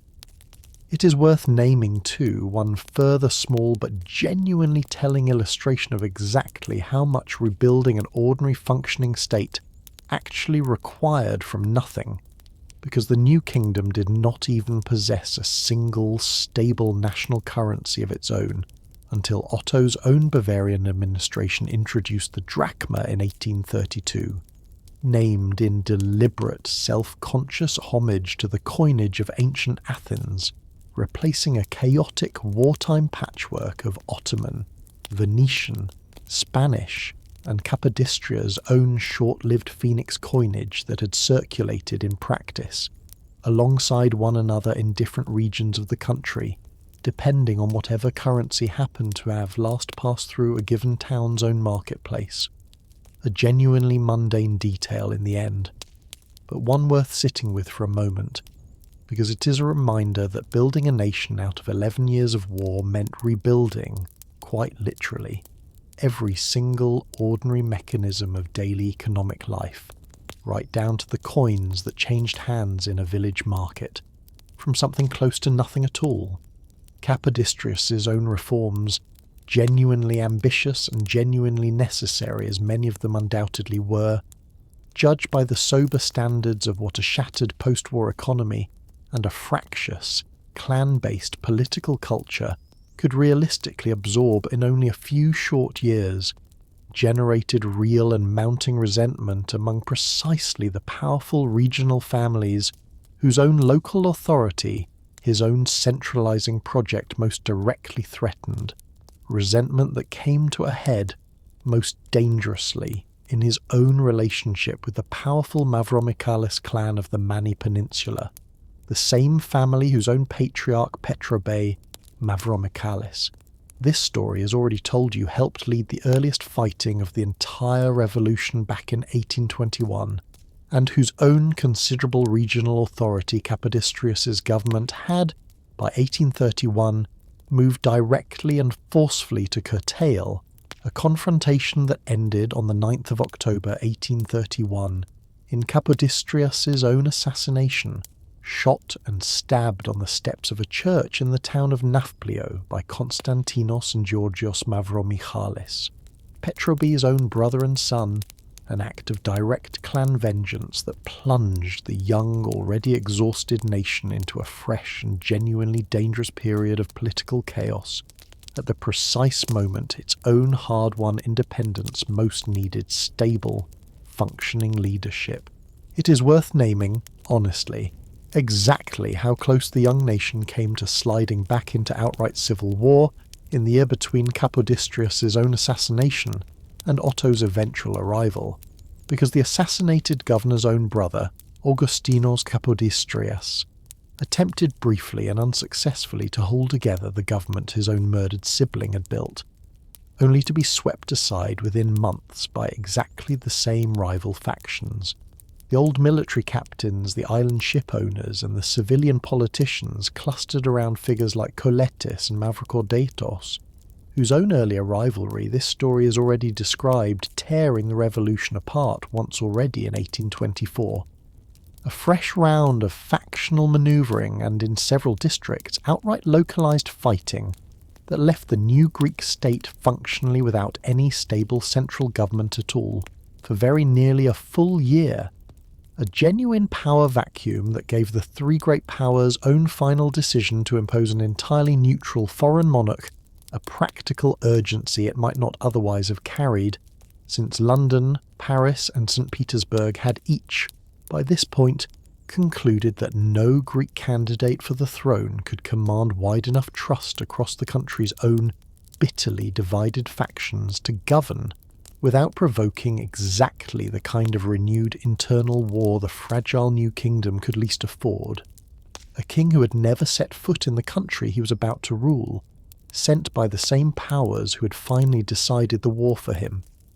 It is worth naming plainly exactly how the great powers of Europe resolved the political vacuum Capodistrias's own assassination had left behind, because Britain, France and Russia, working through a fresh round of diplomatic negotiation, settled, in 1832, on a solution that must be counted among the more genuinely ironic conclusions to this entire story of hard-won national liberation, offering the newly vacant Greek throne to a 17-year-old Bavarian prince named Otto, the younger son of King Ludwig I of Bavaria, a young man with no personal connection whatsoever to Greece, no fluency in the Greek language, and no direct experience of the war his own new subjects had spent 11 years fighting. A choice the three powers made less out of any particular admiration for the young prince's own personal qualities than out of a careful diplomatic calculation that a genuinely neutral foreign monarch, owing no prior allegiance to any of the war's own bitterly divided Greek factions, offered the best available hope of finally imposing some workable, internationally guaranteed stability on a nation that had, by this point, spent very nearly the whole of the preceding decade at war, either with the Ottoman Empire or, all too frequently, with itself. Otto arrived in Greece in early 1833, accompanied by a council of Bavarian regents, who would govern in his own name until he reached his majority, and by a small Bavarian military garrison, whose own presence, intended to provide the fragile new kingdom with a measure of stability its own fractured domestic institutions could not yet reliably supply, struck a considerable number of the very Greek revolutionaries who had actually fought and bled across the preceding decade as a genuinely bitter irony. A war fought for 11 years specifically to end foreign rule, concluding in its own final act with the installation of yet another foreign administration, however well-intentioned, governing in a language the new king himself didn't speak, and according to an administrative model imported wholesale from a Central European kingdom that had played no part whatsoever in the actual fighting. It is worth naming briefly one further small administrative detail worth setting down here, because Nafplio, the fortress town whose own long siege this story has already described, giving the revolutionary government its first secure capital, served as the new kingdom's own seat of government only until 1834,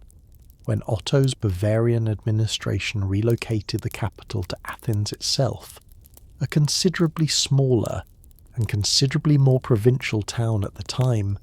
its own population reduced by years of war to only a few thousand people, scattered among the ruins. This story has already told you.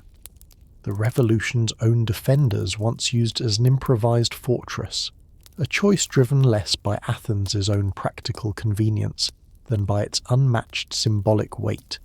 as the acknowledged cradle of the classical civilization, the whole Philhellenic movement this story has spent so much of tonight describing, had built its own passionate attachment to the Greek cause around, and it is worth naming, honestly, that turning this same small war-battered town back into a functioning modern capital city was itself a project that would occupy the new kingdom for decades to come. It is worth naming briefly before this story turns to its own final and most honest reckoning that Otto's own reign would go on, across the following 3 decades, to reproduce in miniature a considerable number of the same tensions this whole story has already shown you running through the revolution that first made his own throne possible.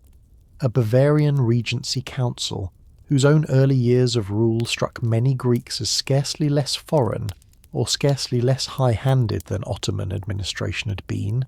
a state treasury left permanently strained by the war debts and the foreign loans this story has already described,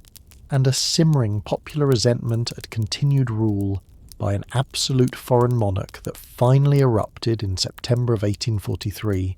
in a largely bloodless military uprising in Athens that forced Otto to grant his own kingdom its first written constitution and its first elected parliament,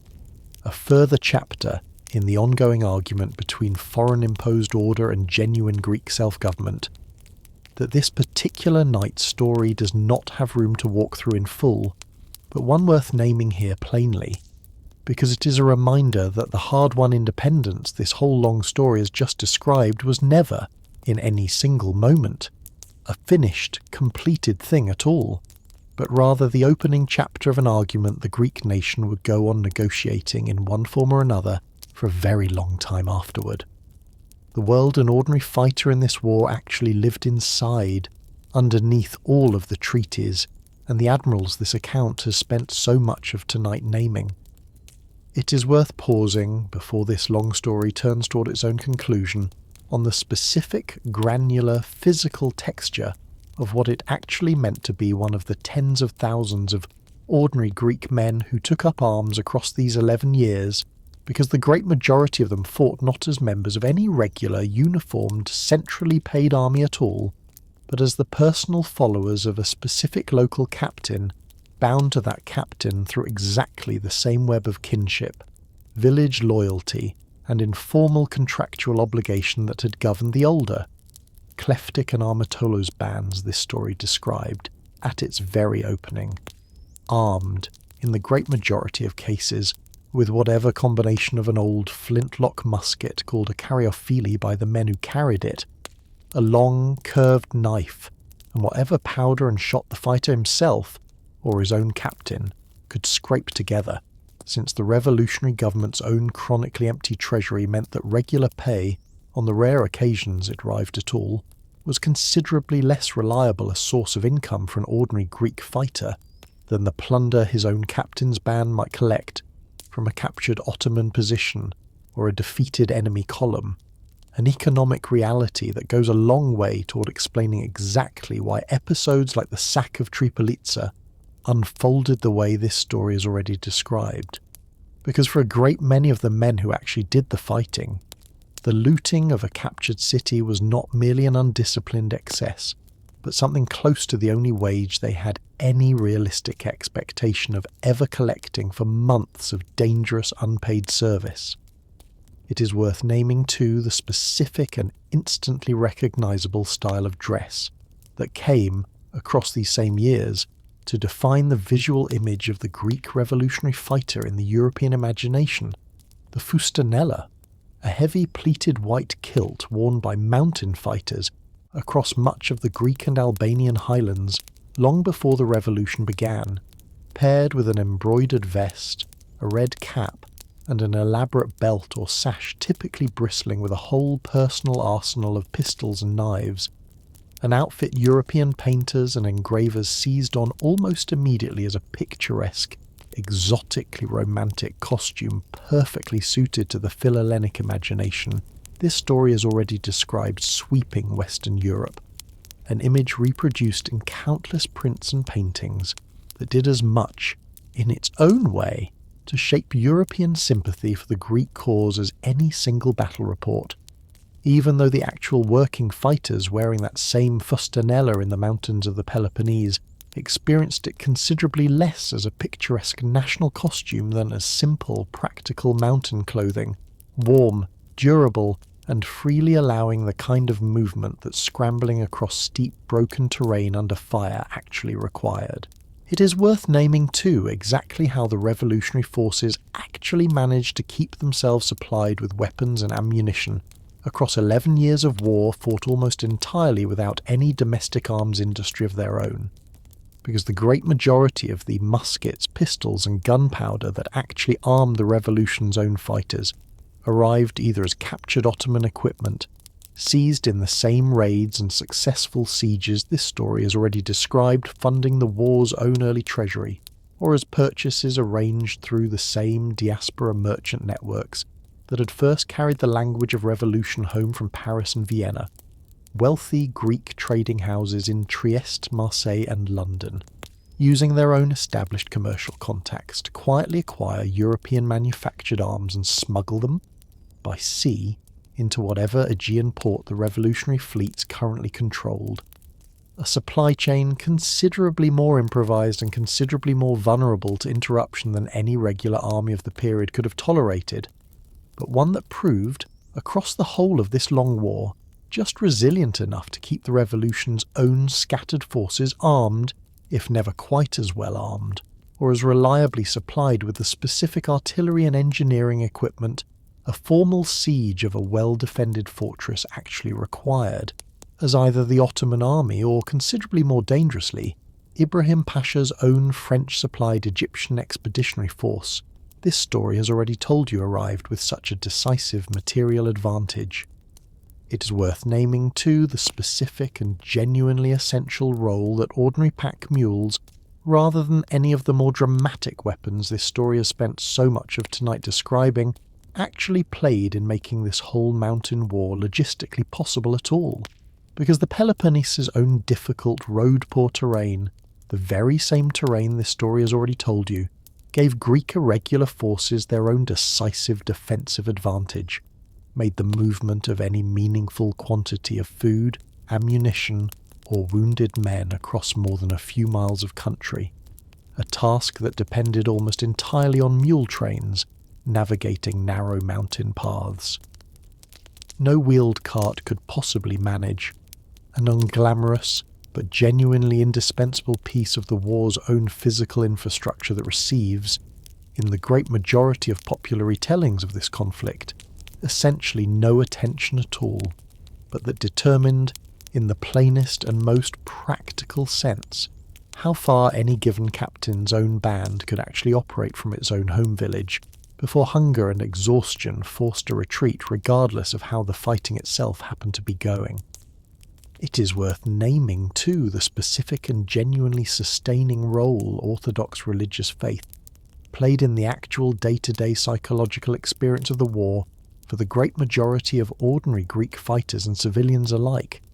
because this was, for the people actually living through it, never merely a nationalist struggle in the modern secular sense. The diaspora intellectuals this story has already introduced you to tended to frame it in,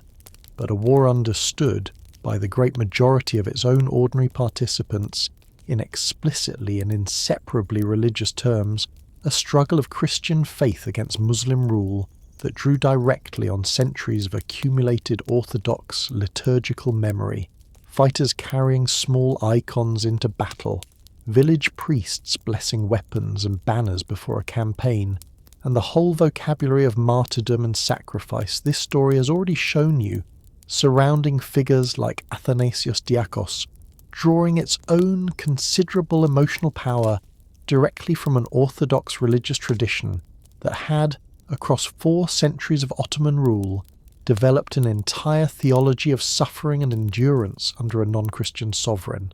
And it is worth naming, honestly, that this same deep religious framing helps explain, at least in part, exactly the kind of merciless, religiously charged violence this story has already walked you through on both sides of the conflict, because a war experienced by its own participants as a matter of ultimate faith, rather than merely of earthly politics, offered both sides considerably less room for the kind of pragmatic, negotiated restraint that a purely secular territorial dispute might otherwise have allowed. It is worth naming, honestly, too, the specific and often overlooked role women played in the actual defence of their own villages and towns across these same years. Considerably beyond the singular and justly celebrated example of Laskarina Bouboulina, this story has already told you about, because in a war fought so often as a direct communal struggle for the survival of an entire village population, rather than as a conventional campaign between opposing professional armies, women frequently found themselves directly involved in a besieged town's own defence, carrying water and ammunition to the fighting men on the walls, tending the wounded in conditions that offered almost none of the organised medical support even the era's most primitive regular armies could occasionally provide, and, in the war's own most desperate moments, taking up arms themselves when a position's own male defenders had been killed or overwhelmed, a pattern of direct female participation in communal defence that several surviving contemporary accounts describe, at Missolonghi's own final siege in particular, women fighting and dying alongside the town's own male garrison in the last days before the catastrophic exodus this story has already walked you through, a reality of the war's own lived experience that the more formal, general-focused military history this account has spent most of tonight narrating can too easily leave entirely out of the picture. The ordinary human weight of 11 years that this story's own necessary focus on generals and admirals and foreign ministers can too easily crowd out.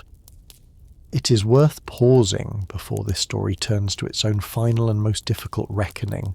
on the kind of ordinary, largely unrecorded life that the great majority of people living through these 11 years actually experienced. Because for every Kolokotronis and every Ibrahim Pasha this account has named for you tonight, there were tens of thousands of people who appear in no surviving chronicle at all. A Peloponnesian farmer watching Egyptian cavalry burn an olive grove his own grandfather had planted, an Ottoman merchant family in Tripolitsa hearing the first sounds of the city's own walls finally giving way after 5 months of hunger, a Chiot mother making in the space of a single terrible afternoon whatever impossible calculation a parent makes when a household is about to be scattered by slavers, a young volunteer from Germany or France, recruited by nothing more than a stirring newspaper account and a head full of Homer, dying of dysentery in a rain-soaked camp within weeks of landing on a coast he had travelled 1,000 miles to help defend. It is worth naming, too, the specific texture the war would have had for anyone actually living through it on the ground.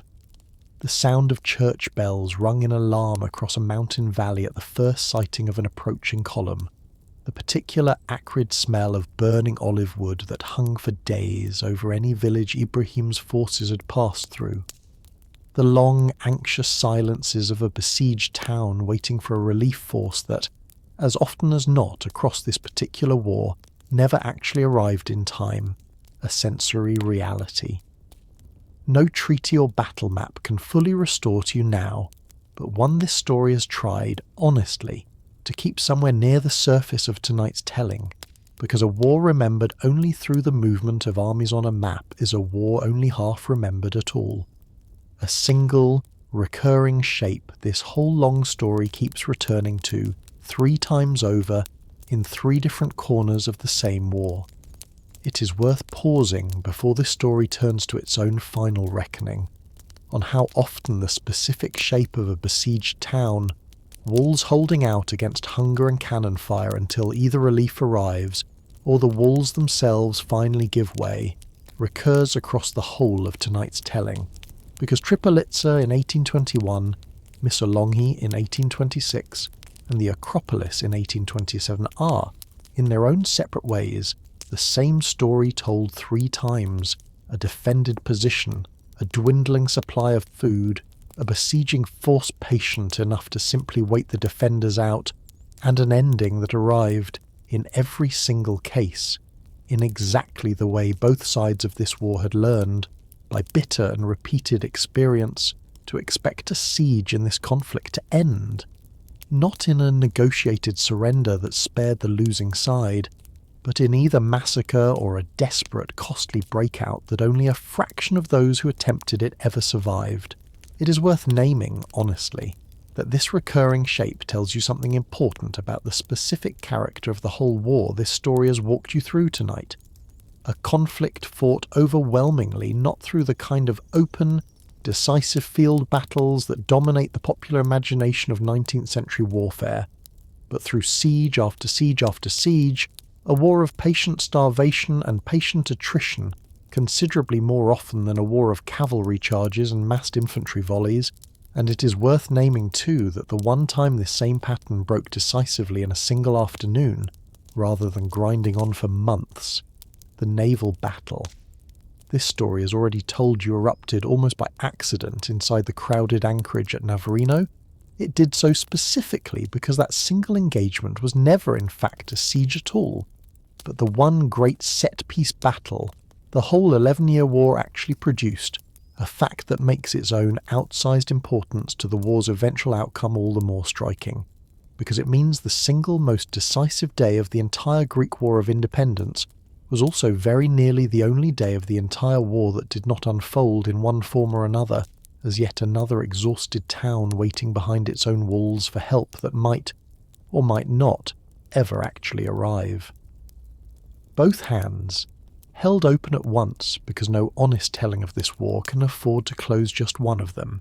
It is worth naming plainly before this story turns toward its own final accounting that the same honest reckoning this channel has already applied on other long nights to other wars fought along exactly this kind of communal and religious fault line has to be applied here as well, because the Greek Revolution of 1821 was never, in the sober judgment of careful modern historians on every side of this story, a simple contest between a purely villainous imperial oppressor and a purely innocent, uniformly heroic population of the oppressed, however cleanly that version of events serves the needs of a national holiday. And it is worth sitting honestly with both hands of this story at once. In one hand, an Ottoman imperial administration that had, across nearly 4 centuries, allowed a genuinely distinct Orthodox Christian religious and cultural identity to survive and even to flourish in its own particular way under the millet system this story described at its opening. An empire whose own government, whatever its own genuinely brutal reprisals across this specific war, from the execution of Patriarch Gregory V to the catastrophe at Chios, was itself simultaneously engaged, under Sultan Mahmud II's own reforming leadership, in a genuinely painful process of internal modernization. A sultan who used the very military failures this same Greek war had exposed in his own traditional forces as the direct justification for finally destroying, in June of 1826, in an event Ottoman history remembers as the auspicious incident, the centuries-old and by this point badly corrupted Janissary Corps that had blocked so many of his own predecessors' own attempts at military reform, replacing it with a new, Western-style standing army in a transformation that would go on to shape the whole of the following century of Ottoman institutional history. It is worth naming too a fuller picture of the specific sultan whose own decisions ran through very nearly every major turning point of this entire war, because Mahmud II, who had ascended to the Ottoman throne in 1808 amid a period of genuine internal crisis and near civil war within the imperial court itself, spent very nearly the whole of his own 3-decade reign engaged in a patient, often ruthless campaign to modernise an imperial administrative and military structure. He judged, correctly, to have fallen dangerously behind the increasingly centralised, increasingly industrially capable states of Western Europe, a campaign that extended in the years following this same Greek war to the introduction of a new Western-style university, a formal state postal system, and the earliest beginnings of the broader 19th century reform programme later Ottoman history would come to call the Tanzimat. And it is worth naming, honestly, that this same reforming sultan, whose own later reputation among many modern historians rests substantially on his genuine institutional achievements, was also, without any contradiction, a careful historian needs to resolve away, the same man who ordered the execution of a patriarch who had already publicly condemned the rebellion against him, and the same man whose own government's collective reprisal at Chios helped turn European public opinion so decisively against his own empire's cause, a genuinely difficult, genuinely uncomfortable combination of real state-building achievement and real state-directed atrocity that this story has tried, honestly, not to resolve into any single, simpler verdict, because Mahmud II was, in the end, neither a simple villain nor a simple reformer, but a ruler operating like very nearly every other figure this long story has introduced you to tonight, inside a set of pressures and a set of inherited assumptions about acceptable wartime conduct that a modern audience, 2 centuries removed from them, should be genuinely careful about judging with too much easy, retrospective confidence. It is worth naming too that the diplomatic pressure building against Mahmud II over the Greek question did not arrive in a single sudden burst in 1827, because Russia in particular had already extracted a separate set of concessions from the Sultan 2 years earlier,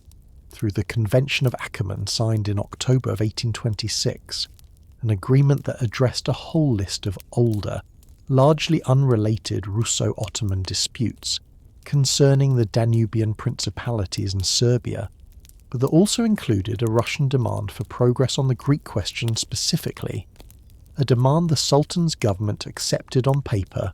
while doing essentially nothing to actually implement in practice, a pattern of formal diplomatic concession followed by practical inaction that had, by this point in Mahmud's own long reign, become a familiar and increasingly exhausted feature of Ottoman relations with all 3 of the powers that would, within a single further year, finally lose patience with it altogether. In the other hand, a Greek revolutionary movement whose own leadership was never remotely as unified, as purely idealistic, or as free of its own internal cruelty as its own later national mythology is often preferred to remember, a revolution whose own military captains committed massacres at Tripolitza, fully as indiscriminate in their own way as anything the Ottoman government inflicted at Chios, a revolution whose own political factions turned their weapons on one another in outright civil war at the single most dangerous strategic moment of the entire conflict, and a revolution whose own eventual victory owed considerably less, in the final and most honest accounting this story can offer you tonight, to the purity or the unity of its own cause than to the accident of foreign great power intervention arriving in 1827, for reasons that had almost nothing to do with Greek freedom and almost everything to do with the cold, careful balancing of Russian, British and French strategic advantage in the Eastern Mediterranean. Both of these truths are simply, factually true at once, and holding them both in mind at the same time, this story has always believed honours the actual complicated human beings who lived and fought and died on every side of this war considerably more than any single, tidy, one-sided version of the story ever could. It is worth naming too exactly how much this single, relatively small territorial loss actually cost the wider Ottoman imperial system in terms considerably harder to measure than lost land alone, because the successful Greek Revolution, more than any single earlier crisis in the empire's own long 19th century decline, crystallised among the chancelleries of Europe an entire new framework of diplomatic thinking that contemporaries came to call the Eastern Question, the general, ongoing problem of what should eventually happen to the Ottoman Empire's own remaining European territories, and more urgently still for the great powers involved, of how to manage that empire's own slow disintegration without triggering exactly the kind of uncontrolled general European war among the powers themselves that a sudden, chaotic Ottoman collapse might otherwise produce, a diplomatic preoccupation that would go on to shape European great power politics for the following 90 years, right up to the very outbreak of the First World War itself. It is worth naming plainly too that the Greek Revolution's own success provided an explicit, closely studied template for the wave of further Balkan nationalist uprisings that followed across the remainder of the 19th century. Serbia's own already partial autonomy expanding into full independence by 1878. Romania emerging from the same Danubian principalities Alexander Ypsilantis had once tried and failed to ignite. Bulgaria rising in 1876 in an uprising whose own brutal Ottoman suppression would produce a wave of European outrage directly comparable to the Chios massacre this story has already described. Each of these later movements drawing, explicitly and self-consciously, on the specific combination of internal armed uprising and eventual great power diplomatic and military intervention that this story has spent tonight showing you actually won Greek independence. A template that would, across the following century, dismantle very nearly the entire European territory of the empire that had once stretched, at its own furthest reach, from the gates of Vienna to the shores of the Black Sea, a slow, cumulative unravelling that the Sultan's own government in 1821, watching a scattered uprising of mountain klepts and island sea captains, with what still, in that first year, seemed like entirely reasonable confidence, could have had no way of knowing had just quietly begun. A revolution whose own rewards in the end settled rather unevenly across the very people who had actually fought it. It is worth naming, honestly, one further and considerably less heroic piece of this story's own final accounting, because the new Greek kingdom that finally emerged from 11 years of sacrifice did not, in any very meaningful sense, distribute the fruits of that hard-won independence evenly across the population that had actually won it. The mountain captains and the ordinary kleptic fighters who had done so much of the actual dying across the war's earliest and most desperate years found themselves, once Otto's Bavarian administration finally settled into place, considerably less well positioned within the new kingdom's own emerging institutions than the more Western-educated, more diplomatically fluent political class clustered around figures like Mavrokordatos and Kolettis, men whose own considerable talents for negotiation and administration translated, in the post-war settlement, into government ministries and diplomatic postings in a way that Kolokotronis' own considerable battlefield genius never quite managed to for himself, and Kolokotronis' own later years, spent partly in a fresh and genuinely bitter conflict with the new Bavarian administration that briefly saw the aging general himself convicted of treason and sentenced to death, a sentence Otto ultimately commuted and then pardoned outright, stand as a fitting, if genuinely uncomfortable coda to the whole uneven distribution of post-war reward this story has just described. The man whose own generalship did more than perhaps any other single individual's to actually win the war on the ground, spending his own final years treated, by the state his own victories had made possible, with real and lasting suspicion rather than the gratitude a simpler telling of this story might lead you to expect. The dead that nobody at the time thought to count, and the number that still cannot honestly be given you tonight, it is worth naming, honestly, exactly how little precise, reliable accounting exists for the total human cost of this entire 11-year war, because unlike the great set-piece battles of contemporary Western European warfare, fought by uniformed professional armies whose own governments kept careful muster rolls and careful casualty returns, this was, for the great majority of its own duration, an irregular communal war fought by village militias, mountain guerrilla bands, and improvised civilian defence forces on one side, and by a combination of regular Ottoman troops, irregular Muslim auxiliaries, and an entirely separate professional Egyptian expeditionary force on the other, a war, too, in which an enormous proportion of the actual killing fell. Not on uniformed combatants at all, but on civilian populations caught inside besieged towns, burned villages, and captured cities. Deaths that no army's own paperwork, on either side of this conflict, ever had any particular institutional incentive or institutional capacity to carefully record. The population of the territory that would eventually become the independent Kingdom of Greece stood, by the most careful modern estimates, at somewhere in the range of 900,000 people at the moment the uprising began in 1821, and modern historians, working from the fragmentary surviving evidence of tax records, church registers, and the badly incomplete population surveys. The new Greek state itself began attempting only after the war's end, generally estimate that the fighting, the massacres, the sieges, the disease that always accompanies exactly this kind of prolonged and disruptive warfare, and the enslavement and deportation this story has already described at both Chios and, on a smaller scale, across Ibrahim Pasha's own Peloponnesian campaign, together killed or permanently displaced a very substantial fraction of that entire pre-war population.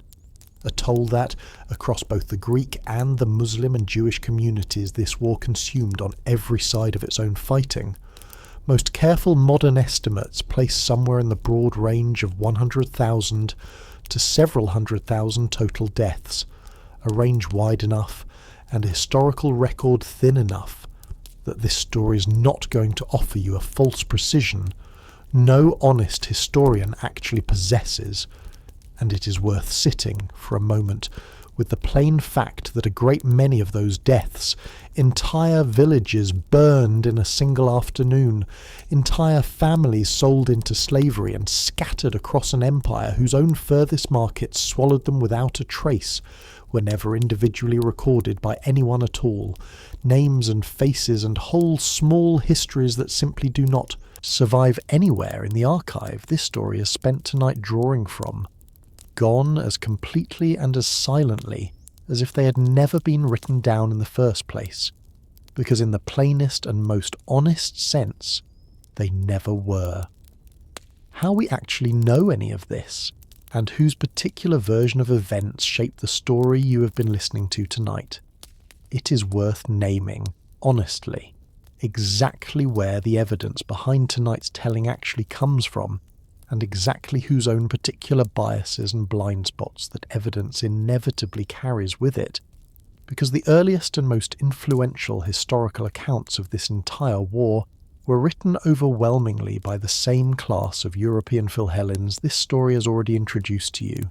men like the Scottish adventurer and historian Thomas Gordon, who fought for a time alongside the Greek insurgents before returning home to write one of the first serious detailed narrative histories of the entire conflict, and the Scottish historian George Finlay, who settled permanently in Greece after the war's end and spent decades of his own life compiling an extraordinarily thorough multi-volume history of the revolution and its aftermath, works whose own considerable scholarly value is inseparable from the genuine Philhellenic sympathy that had, in the first place, brought both men to Greece at all, a sympathy that shaped, in ways both authors were considerably more candid about than many of their own imitators, exactly which atrocities each man chose to dwell on at length, and which he chose to pass over rather more briefly.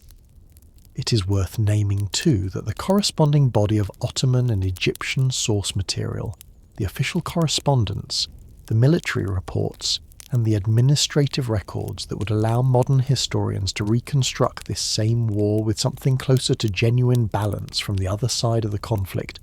remained, for very much of the following 2 centuries, considerably less thoroughly translated, considerably less widely read, and considerably less deeply integrated into the mainstream Western historical narrative than the Greek and Philhellene sources this story has already described. An imbalance modern historians have worked hard,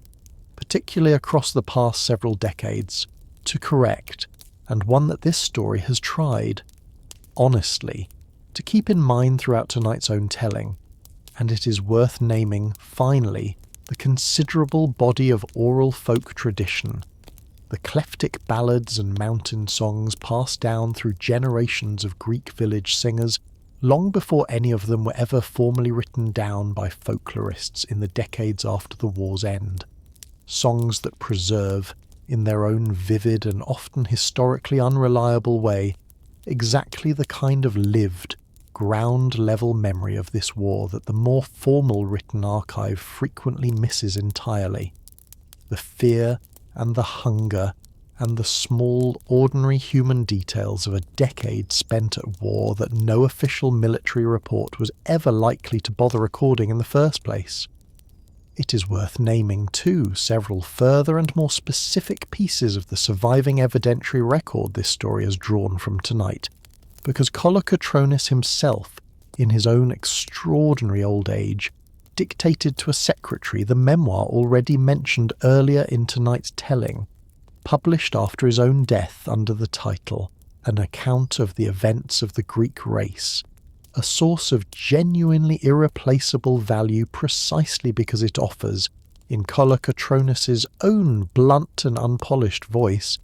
a perspective largely uncoloured by the classical Philhellenic framing that shaped so much of the European writing on this same war.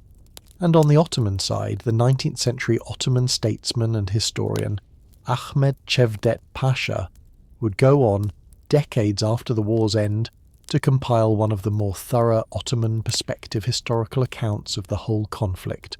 drawing on official state archives that few Western historians of the period bothered, or were even able to consult directly. And it is worth naming, finally, that Ibrahim Pasha's own Egyptian campaign in the Peloponnese left behind a considerably more detailed paper trail than most Ottoman military operations of this era, precisely because it was planned and, in significant part, directed by the same French military advisors Muhammad Ali had spent the preceding decade recruiting to modernize his own Egyptian army.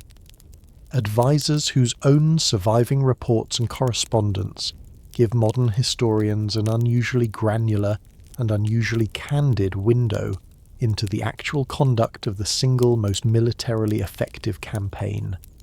Either side fought across the whole of this long war. It is worth naming, too, one further and considerably more humble source that modern historians have come to value precisely for its own lack of grand literary ambition,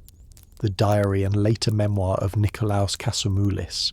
an ordinary Greek fighter and minor officer who kept a running account of his own wartime experience across nearly the whole of the revolution,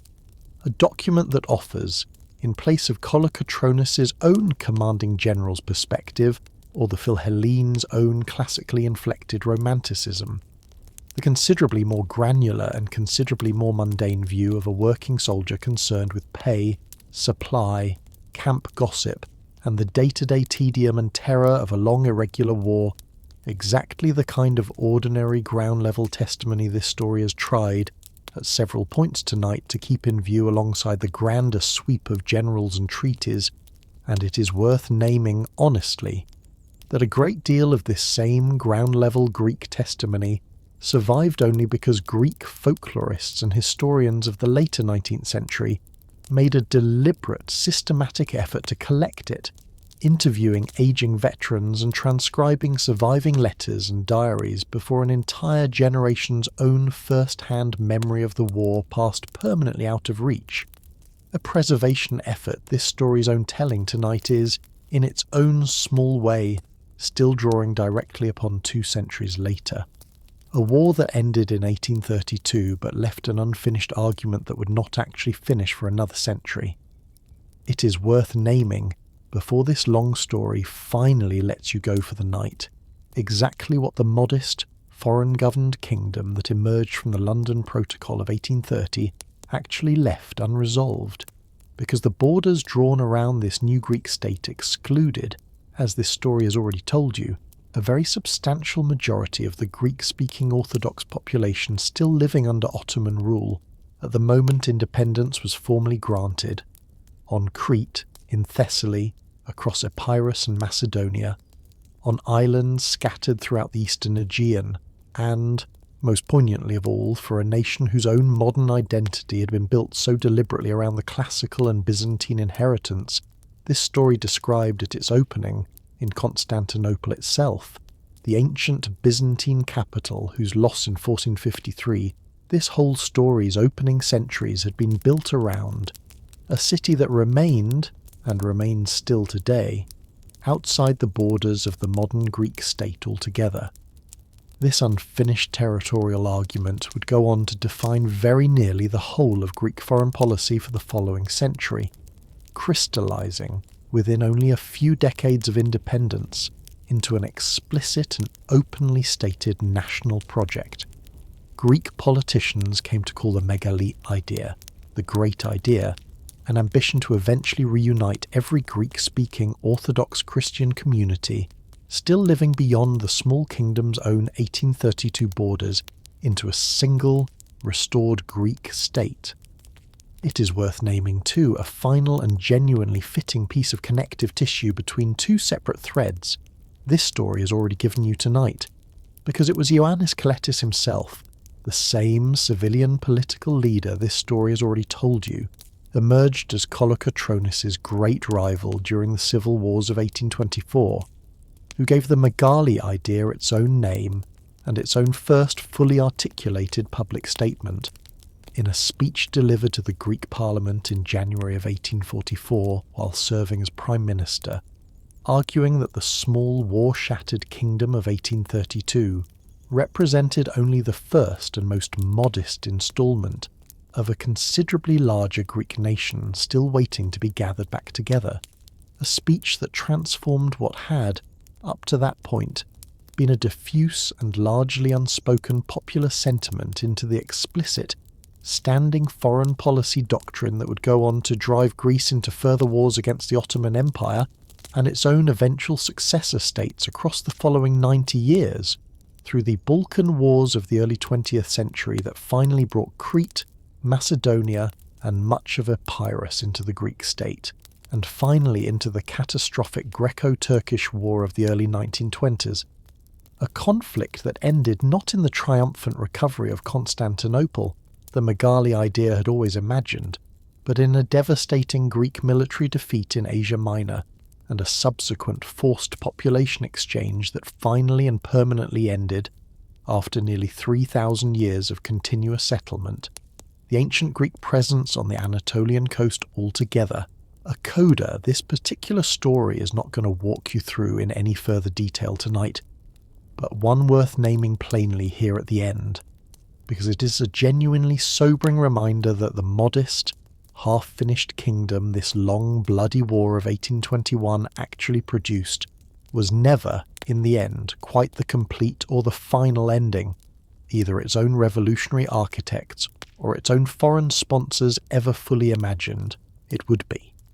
And yet, whatever remained genuinely unfinished about it, it is worth remembering, plainly and without irony, exactly what this 11-year war did actually accomplish, because for the first time in the entire 4-century history of Ottoman rule in Europe, a subject Christian population had risen, fought, very nearly destroyed itself through its own internal division, and ultimately succeeded, with substantial and largely self-interested foreign help, in carving a permanently independent nation-state out of what had, for nearly 400 years, been considered an integral and unquestioned part of the Ottoman imperial order, a precedent that the empire's own Serbian, Bulgarian, Romanian, and eventually Arab subjects would each, in their own turn and in their own time, go on to study, to draw lessons from, and to follow across the following century of steadily accelerating Ottoman imperial collapse, and it is worth naming plainly that every single year since, on the 25th of March, the same date this story opened with tonight, the modern Greek nation still gathers to remember the whole of what this story has just walked you through, the legend of Bishop Germanos on his hillside, and the considerably messier, considerably more human reality underneath it, in equal measure, a nation built, like very nearly every nation this channel has ever told you about, across its own long history of quiet, unhurried nights, not out of a single clean and simple story, but out of a great many overlapping, contradictory and genuinely human ones, stitched together, however imperfectly, into something a great many people were finally willing to call home. It is worth naming, before this long story turns to its own final reckoning, what actually became of the war's own principal surviving figures once the fighting itself had finally ended, because sitting for a moment with the smaller, quieter, more human endings that a grand historical narrative can otherwise too easily sweep past honours these people as much as any battle account can. Alexandros Mavrokordatos, the Phanariot diplomat who presided over the Epidaurus assembly in the war's earliest organised months, went on to serve the new Greek kingdom repeatedly as prime minister and as a senior diplomat across the following 3 decades, dying in 1865 as one of the singularly most durable political survivors of the entire revolutionary generation, a career built in the end considerably more on exactly the kind of patient diplomatic and administrative skill this story has already told you the war's own civilian faction specialised in than on any battlefield glory. Ioannis Koletis, Kolokotronis' own great rival in the civil wars of 1824,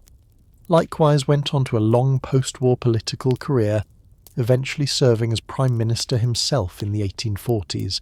a considerable irony given how bitterly he and Kolokotronis' own military faction had once fought one another.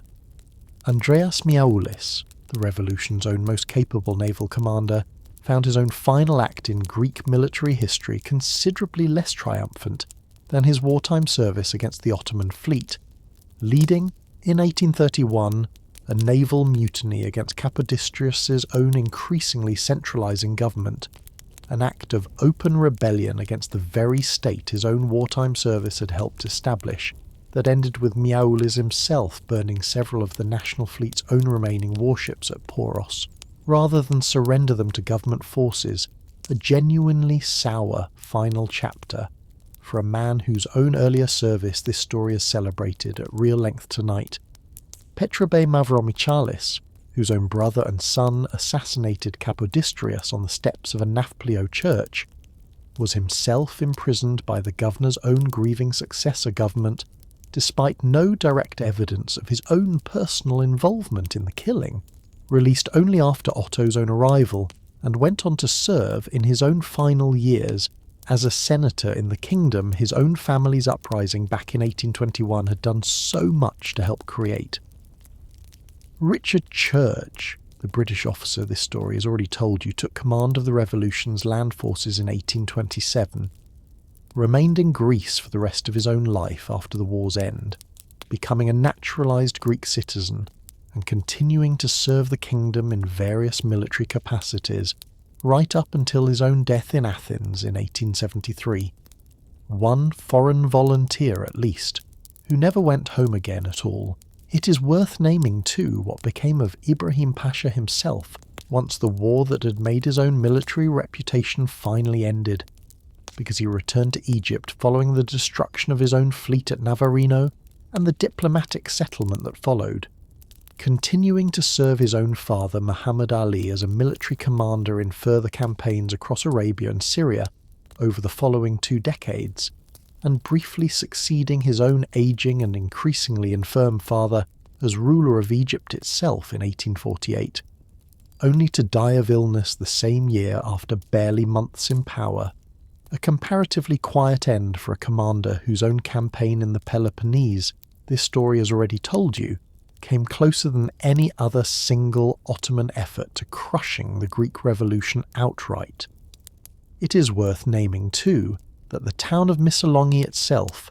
reduced to ashes and corpses in the catastrophic exodus this story has already described, was rebuilt in the decades that followed and granted, by later act of the Greek state, the official title Hierapolis, Sacred City, one of only a small handful of Greek towns ever to receive so formal and so deliberately reverent a designation, its own Garden of Heroes, a memorial park built directly on the site of the old town walls, holding the tombs and monuments of Markos Botsaris and a considerable number of the other Greek and Philhellene defenders this story has already told you about tonight. A permanent, physically maintained answer to the same question this whole account has been quietly asking all night. What a nation actually chooses to remember, and how, once the fighting itself is finally over and the treaties are finally signed, what all of this looks like still in the daylight of the present. It is worth naming too, exactly how visibly this whole 11-year war continues to live inside the ordinary daily fabric of the modern Greek state. Because the blue and white flag this story described at its very opening, raised, according to legend, above a monastery courtyard in the spring of 1821, remains the flag of the modern Greek Republic today. Its own 9 horizontal stripes said by one popular, if not entirely verified, tradition to represent the 9 syllables of the revolutionary motto Eleftheria Athanatos, freedom or death, a phrase still inscribed on Greek military insignia and still taught to every Greek schoolchild as the defining creed of the whole revolutionary generation. The stirring poem the Greek poet Dionysios Solomos composed in 1823, in the earliest and most uncertain years of the war, titled The Hymn to Liberty, was eventually set to music and adopted decades later as the Greek national anthem and the phoenix, the same mythical bird Capodistrias chose as the emblem for his own short-lived national currency, rising renewed from its own ashes, remains stamped today on the Greek euro coin, a small, easily overlooked bridge between a nearly bankrupt, war-shattered kingdom of 1828 and the considerably more prosperous, if still occasionally troubled Mediterranean nation that exists in its place 2 centuries later. Delacroix's own 2 great paintings of this war, the massacre at Chios and Greece on the ruins of Missolonghi, hang today in the Louvre in Paris, still among the most visited canvases in the entire museum, still doing, for a modern audience that has mostly never read a single page of Thomas Gordon's or George Finley's own careful histories, exactly the same work of emotional translation they did for a shocked European public 2 centuries ago, and a bronze statue of Lord Byron, draped in the personification of Greece herself, stands today in a small garden in central Athens, a permanent, quietly maintained thank you to a foreign poet who crossed a continent to die of fever in a besieged coastal town on behalf of a country that was never in any legal sense his own. It is worth naming honestly too that this same war is still remembered on the 2 different sides of the modern Greek and Turkish border, in genuinely different registers even now, 2 centuries later, the 25th of March celebrated in Greece as a national holiday of unambiguous liberation, commemorated with military parades and schoolroom recitations that lean, understandably enough for any nation's own founding myth, toward the cleaner and more heroic version of this story. This account has tried all night to complicate rather than simply repeat, while modern Turkish historical memory of the same conflict, when it addresses the period at all, has tended for a great deal of the 2 centuries since to treat it considerably more briefly as one loss among the long, slow accumulation of territorial losses that eventually produced the collapse of the empire altogether, a difference in emphasis and in national memory that this story does not intend to adjudicate or resolve, but that is worth naming plainly here at the end, because it is one further, quietly persistent reminder that the same 11 years of history this account has spent tonight walking you through in a single, shared telling are still carried by the two nations whose own modern identities were shaped most directly by them in two considerably different sets of memory, each one true to the people who hold it, and neither one, on its own, quite the whole of what actually happened. A war that very easily might not have succeeded at all, and the specific accidents of timing that tipped it, again and again, away from the failure every earlier Greek revolt before it had suffered. It is worth pausing, before this story turns to its own final reckoning, on exactly how many earlier and considerably less successful uprisings against Ottoman rule the Greek-speaking world had already produced across the preceding centuries, because 1821 was never the first time a Greek Orthodox population had risen against the Sultan's own authority. A considerably smaller and considerably less coordinated revolt had broken out in the Peloponnese itself as early as 1770, encouraged by promises of Russian naval support during an earlier Russo-Ottoman war. Promises that evaporated the moment Russian strategic priorities shifted elsewhere, leaving the local rebels to face a ferocious and largely unrecorded Ottoman reprisal entirely on their own, a pattern of premature, externally encouraged, and ultimately abandoned revolt that had repeated itself, in one scattered form or another, often enough across the 18th century that a cautious observer surveying the Peloponnese in early 1821 would have had every reasonable historical justification for predicting that this newest uprising would end exactly the same way. Crushed within a season, its own leaders executed or scattered, its own countryside subjected to a fresh round of reprisal, and the whole episode folded quietly into the same long list of failed Balkan revolts the Ottoman state had weathered for centuries without any lasting damage to its own wider imperial order. What actually made 1821 different? This story has tried to show you across the whole of tonight's telling was never any single decisive advantage the Greek revolutionaries possessed that their own 18th century predecessors had lacked, because in nearly every purely military sense the uprising of 1821 remained just as vulnerable to exactly the kind of catastrophic, single-season suppression that had ended every earlier revolt. A truth this story's own account of the war's darkest years, Ibrahim Pasha's devastating reconquest of the Peloponnese and the catastrophe at Missolonghi chief among them, has already demonstrated to you in considerable and uncomfortable detail. What actually saved the revolution, in the final accounting, was a genuinely narrow and genuinely contingent sequence of accidents, arriving, almost by chance, in precisely the right order to matter. Ali Pasha's own unrelated rebellion tying down Ottoman military resources at the exact moment the uprising needed room to establish itself.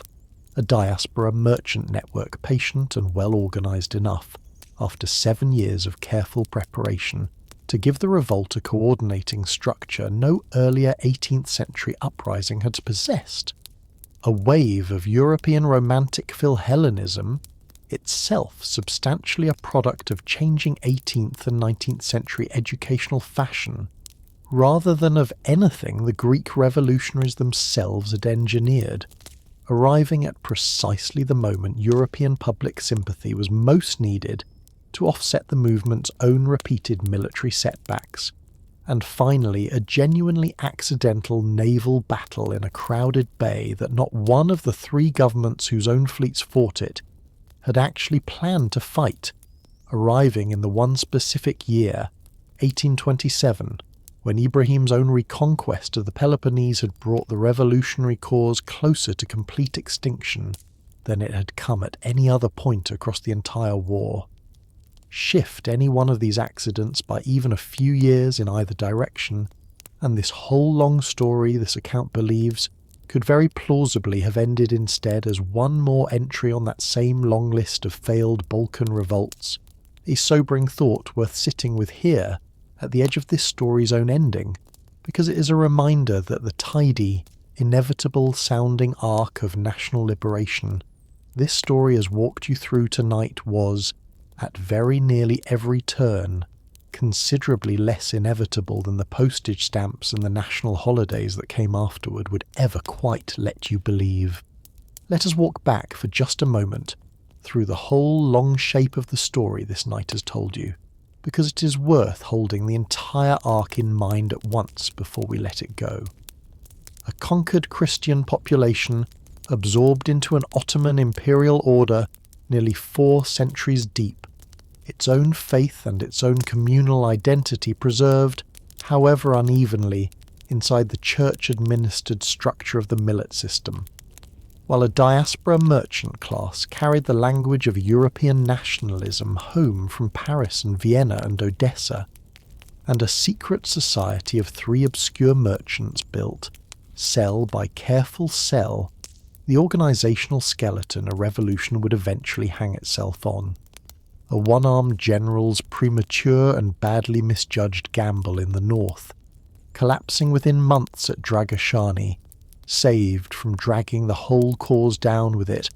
only because an entirely separate, considerably more organic uprising was already spreading, almost simultaneously, through the mountains and coastal towns of the Peloponnese. A war that produced on both sides of its own terrible ledger massacres neither this story nor any honest history can afford to soften, at Tripolitsa and at Chios alike, and that very nearly destroyed itself twice over from the inside, once through Ypsilantis's own betrayal of an ally in the north, and once through the Greek revolutionary movement's own catastrophic descent into civil war at the single most dangerous moment of the entire conflict. A cause kept alive through its darkest years by island sea captains and a widow who financed her own warship, by mountain guerrillas who learned to trade open battle for patient ambush once a modern Egyptian army arrived to meet them, and by foreign volunteers, a famous poet chief among them, who gave the whole struggle a symbolic weight in European opinion that its own military fortunes for years on end badly needed. And in the end, a victory secured less by any single Greek battle than by an accidental naval engagement in a crowded bay, and by the cold, careful, largely self-interested calculations of 3 empires that had spent the preceding decades suppressing revolutions everywhere else in Europe, before finally producing out of all of it a small, foreign-governed, financially fragile kingdom that left a majority of its own people's kin still living under the rule it had just fought 11 years to escape. That brings us to the end of our story tonight, or as close to an end as any story this heavily wrapped in national legend, and this deeply contested across 2 very different national memories, can honestly claim to reach. What survives, in the end of 11 years this heavy with siege and massacre and improbable naval accident, is not any single precise casualty count, which this story has already told you honestly cannot be given, nor the exact clauses of a treaty signed in a London drawing room by diplomats who had never once set foot on Greek soil, but something considerably simpler and considerably more durable, the plain, remembered image of a blue and white banner raised on a mountainside, however embellished that particular morning has become in the retelling, and a captain's fireship burning in the dark and a poet dying of fever in a besieged town. He had crossed an entire continent to help defend, a handful of vivid human moments that a nation has spent 2 centuries since polishing into something closer to scripture than to history, because that, in the end, is very often what survives longest of any war, not the precise arithmetic of who did what to whom in which particular month, but the stubborn, complicated, unresolved human courage of people who chose, against very long odds indeed, to stand and fight for the idea that they were entitled to govern their own lives, whatever the terrible cost, on either side of that same fought-over line actually turned out to be. Before we let you go tonight, if this long story kept you company through the dark, please consider subscribing, and if you would like to help this small channel on its way toward 1,000 subscribers, that would mean more than you probably know. Every single one of you who joins us gets us a little closer. If you would like to hear these stories a little earlier than everyone else, remember that new episodes now go up first on Spotify for creators before they arrive anywhere else, with the link waiting for you down in the description. And if you feel like it, leave your own location and your own local time down in the comments, so that somewhere tomorrow, a stranger scrolling through this same quiet corner of the internet can see how far this story actually travelled to reach you tonight. Thank you, as always, for spending these long, unhurried hours with me, whichever corner of the world you happen to be listening from tonight, whatever it is that is keeping you from sleep. Close your eyes now, and let the story settle over you the way a long-delayed peace once settled at last over a small, tired, war-scarred kingdom on the southern edge of Europe, quiet and salt-scented and lamplit above a war that had finally, after 11 long years, stopped asking anything further of the living and let whatever is pressing on you tonight, whatever worry followed you into bed, grow smaller and quieter and further away, until it too is small enough to finally set down and let go of and rest. Good night and sweet dreams.